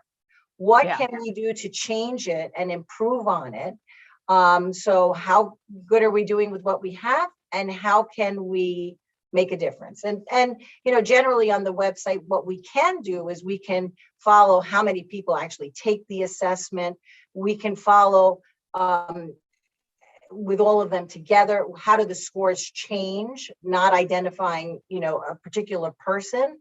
So there are things we can do on the website, but I think that the study that we're doing really will give us the information that you're asking. If, are we making a real impact and what are the impacts on health outcomes in the long run by, empowering people with knowledge.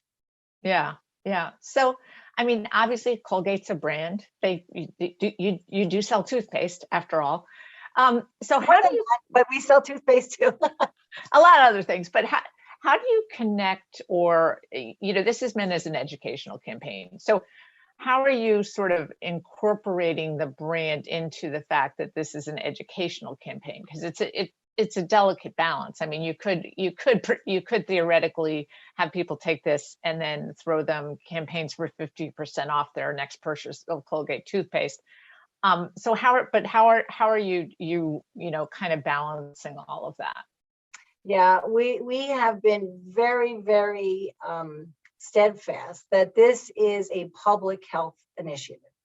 And it's not promotional at all. It's not linked to any of our brands. And what it's really linked to is to our company purpose, which is to reimagine a healthier future for everyone. And so we feel that this will help us to achieve our goal. And in making it truly a public health initiative, we've been able to engage with lots of nonprofits, with government agencies, with others to really push this forward. Because, one of the reasons, about 20 years ago, the Surgeon General wrote the first ever report on oral health in America. And just this year, 20 years later, the new report on oral health in America came out from the National Institutes of Health. And when we look at 20 years, we haven't made a lot of progress. And you start to wonder why that is. And that I think is, people need to really understand the importance of oral health. So that's some of what we're talking about here. The other thing that I think we've faced is that we're all working in silos. And so we really feel through this public health initiative, we can break down those silos. So we're working with the professional organizations. We're working with the government agencies. We're working with educational organizations, with dental schools, medical schools, nursing schools, with schools in general. We're working with colleges to try and get this information out. And I think this has really enabled us to take flight with this. So it's really about our company purpose. That's what this is about, rather than a single brand. So if I go on the website, and I don't know if I can throw the QR code up here, I wanted to. There is a website, knowyourOQ.com, right? So if I can't throw the QR code up by the end of this session, just know that that's what the site is. I mean, how how does the brand present itself? Is it in the small type at the very bottom? Is it somewhere in between? Yeah, somewhat less subtle than that, but obviously not overbearing, because that's not the point.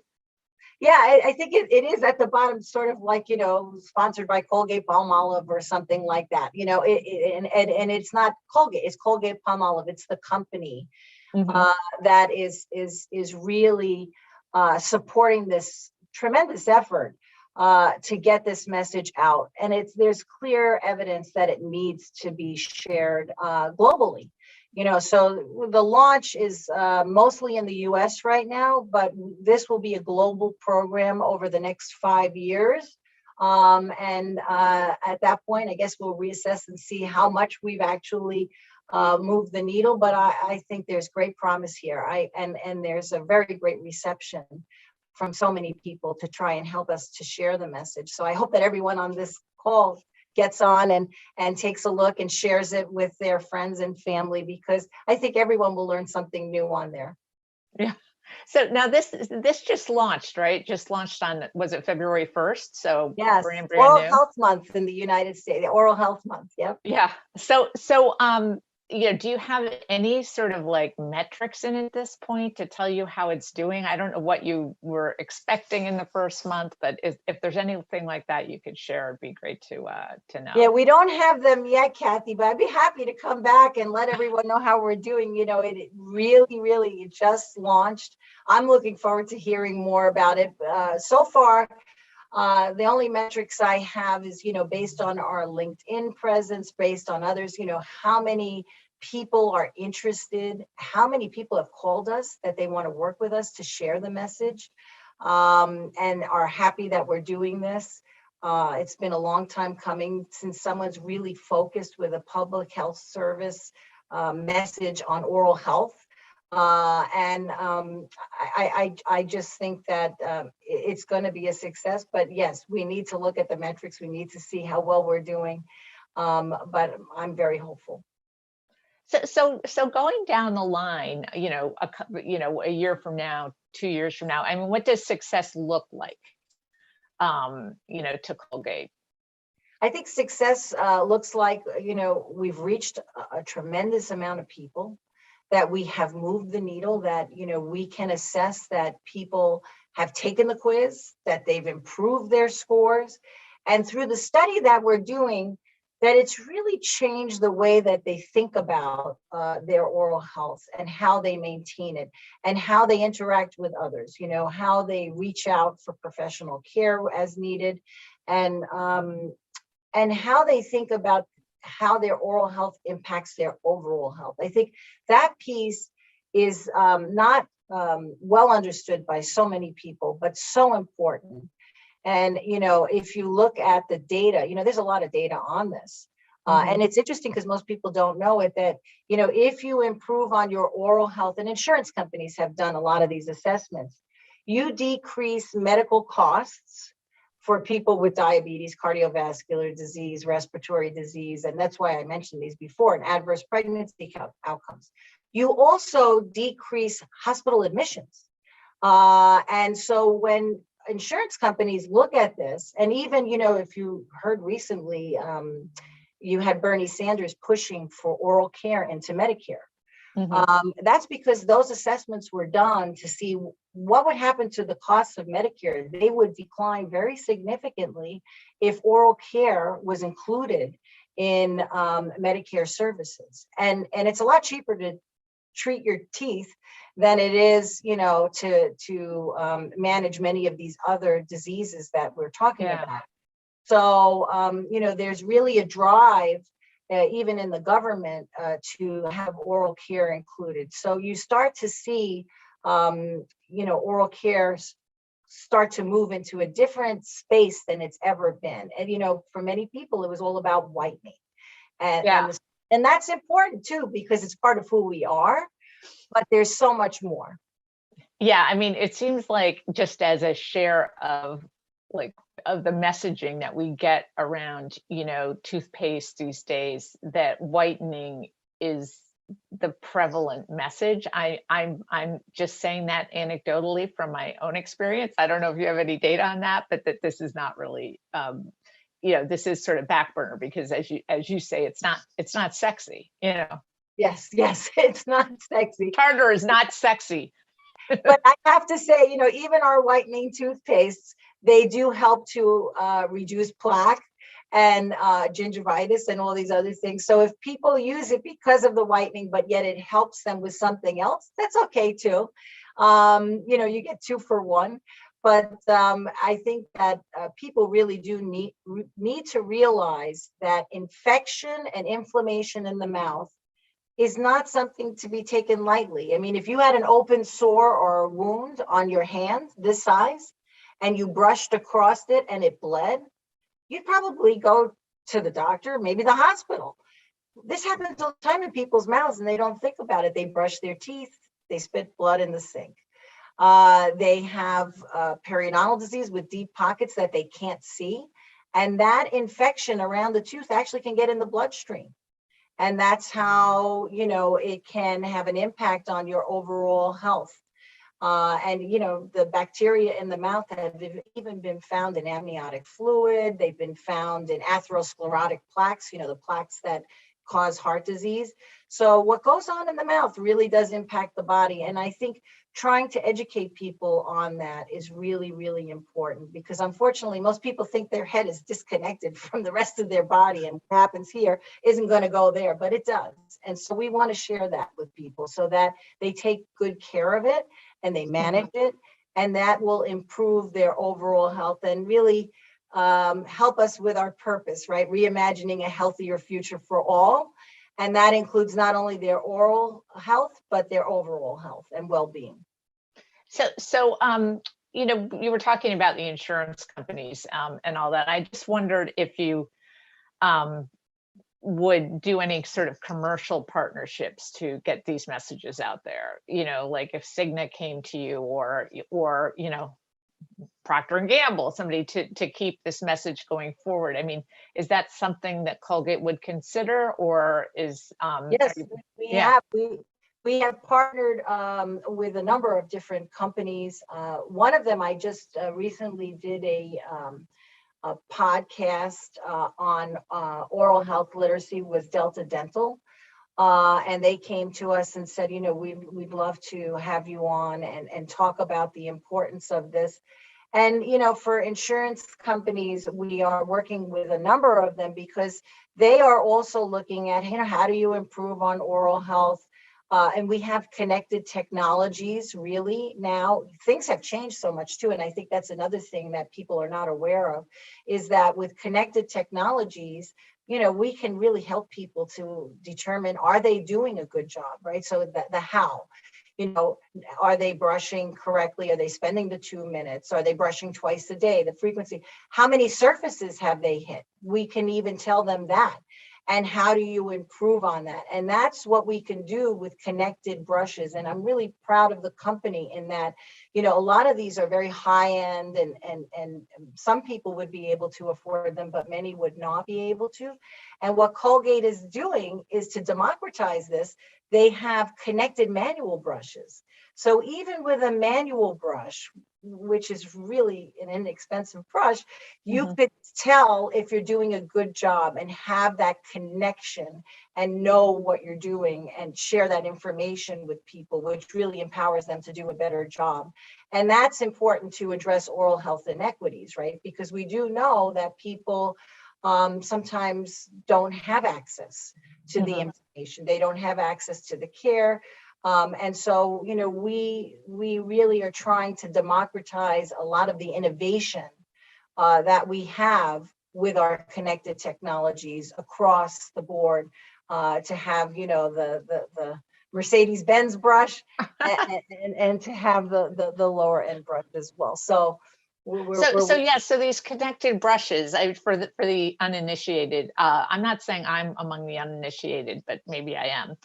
So basically it's reporting, data back on your brushing habits to some central location that dissects that you missed your right molar, basically. Comes right onto your phone. It tells you.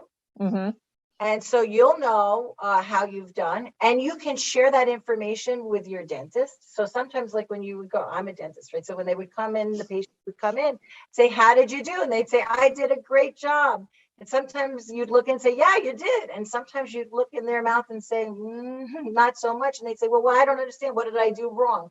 And it'd be very hard to tell what they did wrong. But now with connected technologies, it's actually telling them, you've missed here. You need to go back. You need to take care of this area or that area. And then also with children, I think it's a big area for us. We have connected brushes, which have augmented reality. So they're like playing a game while they're brushing. And I know my nephew, my sister-in-law said my nephew, he hated to brush, a lot of people hate to brush. And I gave him our Hum Connected brush. And he would not stop brushing. He didn't want to go to bed. He was crying. He had to stop to go to bed. She's like, this thing is a miracle. So, with augmented reality, we can actually help children to do a better job, help their parents with getting them to brush. And one of the interesting things we found with that particular brush is, we got a lot of calls from parents with kids with autism where, they were very reluctant to brush, and these kids loved the gaming of it and they were brushing away. So we're actually doing a study now in autistic children to see the impact of connected technologies to help them with their oral care. So I think connected technologies is really changing the game for what we can do, not only out of the office, but in the office. Yeah, so I mean, that's kind of a different like definition of consumer engagement, right? Yes, and empowerment too. Yeah. And that's when you talk about self-care also involves knowing if you're doing a good job, right? And getting information. And now with telemedicine and teledentistry, remote care is becoming more common. So we're seeing a lot of changes which are being driven by connected technologies. Yeah, that's fascinating. So if people have questions, you can drop it in the chat. So you had mentioned before about some of the things you're doing with, with colleges, and I think college marketing students to get this message out there. And I wondered why that was why it was important for you to tap into that audience to kind of help, get this message, message out. So I'm sure it's a great thing to do, but it also, you want to make sure that it's a productive thing for them as well as you. Yeah, well, I think there are a couple of things there. I taught in a university, as you mentioned earlier, for about 20 years, and what would happen was the college students, once they got away from home, their oral care would go south, right? So they would end up in the dental clinic. And as the mother of a 16-year-old, I think of him going away to college, and I'm still the mother saying, brush your teeth all the time. So, how do you engage college students, right? And so there's a program called Enactus, which is an experiential learning program in colleges, which engages college students to solve big problems. And so we talked to the folks at Enactus and said, well, we have a big problem. A lot of people don't know about the importance of oral health. And we also don't really know how to engage that generation that is in college. And there's no better way than to talk to the people who are there. And they said, oh, we would love to work with Colgate and engage college students with this problem of how do we get the message out? How do people become more engaged with Know Your OQ? How do they learn more about oral health and improve on oral health literacy?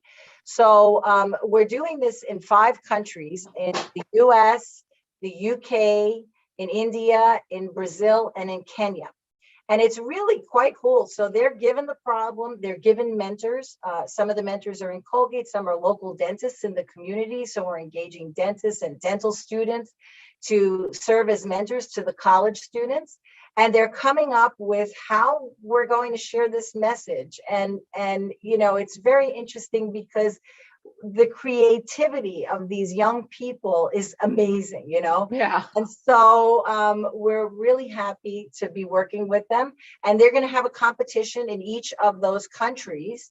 Probably, I think it's in April or May. And then once they have their local competition, then they'll come together for an international competition. And then the winners of this, it's sort of entrepreneurial in a way, because then we will help to fund some of these projects that they put out and see how we do with that as well. So I can add that on, Kathy, to, how well we did, because with the help of college students, we might even be able to bring that up a bit more, our success rate. So do you have any sense for how they're kind of attacking the problem, differently? Because as we know, college students and high school students think they're immortal and that they don't have to check on anything ever. Said the mother of, well, yeah, you can guess what age my kids are. So do you have a sense yet for how they're going to, tweak the message to make more sense for their audience, or? I have no idea yet, but I'm looking forward to it. And the interest about this is really great, because as we're talking to dental students about it, they said, well, can't we do this in dental schools? Can't we come up with ideas of how we could do this? And my son, who was in high school, said, you could have a high school competition, Mom. So, I have to talk to Colgate about all of this, but certainly, I think what we're seeing is people are interested in taking on the problem, and that Colgate is really being a leader here in helping to get us to the next level. So it's really exciting. It's very, very exciting. Yeah, that's fantastic. Yeah, I'm very curious to see how that maps out. So anyway, I wish I could get hand raises from everybody who's watching this to see how many of them are going to go to knowyouroq.com in like 2 seconds and figure out where they are. Amy's going to go. So anyway, thanks so much, Maria. Yeah, thank you. Thank you for having me on this program. And it's really been a pleasure to be here with Brand Innovators. Yeah, definitely. Yeah, thank you so much for you both to take your time and be here today with us. It was such an interesting conversation. And I hope you guys both got a lot out of it as well. Definitely. Yep. Thank you, Kathy. Thanks, Maria. I'm going to go brush my teeth now, just like the last time I talked to you. Thanks, Amy. Bye. Great. Have a great day. Bye-bye. Okay. You too. Thank you, everybody. Bye. Bye-bye. All right, that's a wrap. Thank you everyone for joining us and tuning in. Big shout out to our speakers, our sponsors, and our audience. Be sure to check out Brand Innovators website to learn more about our upcoming summits.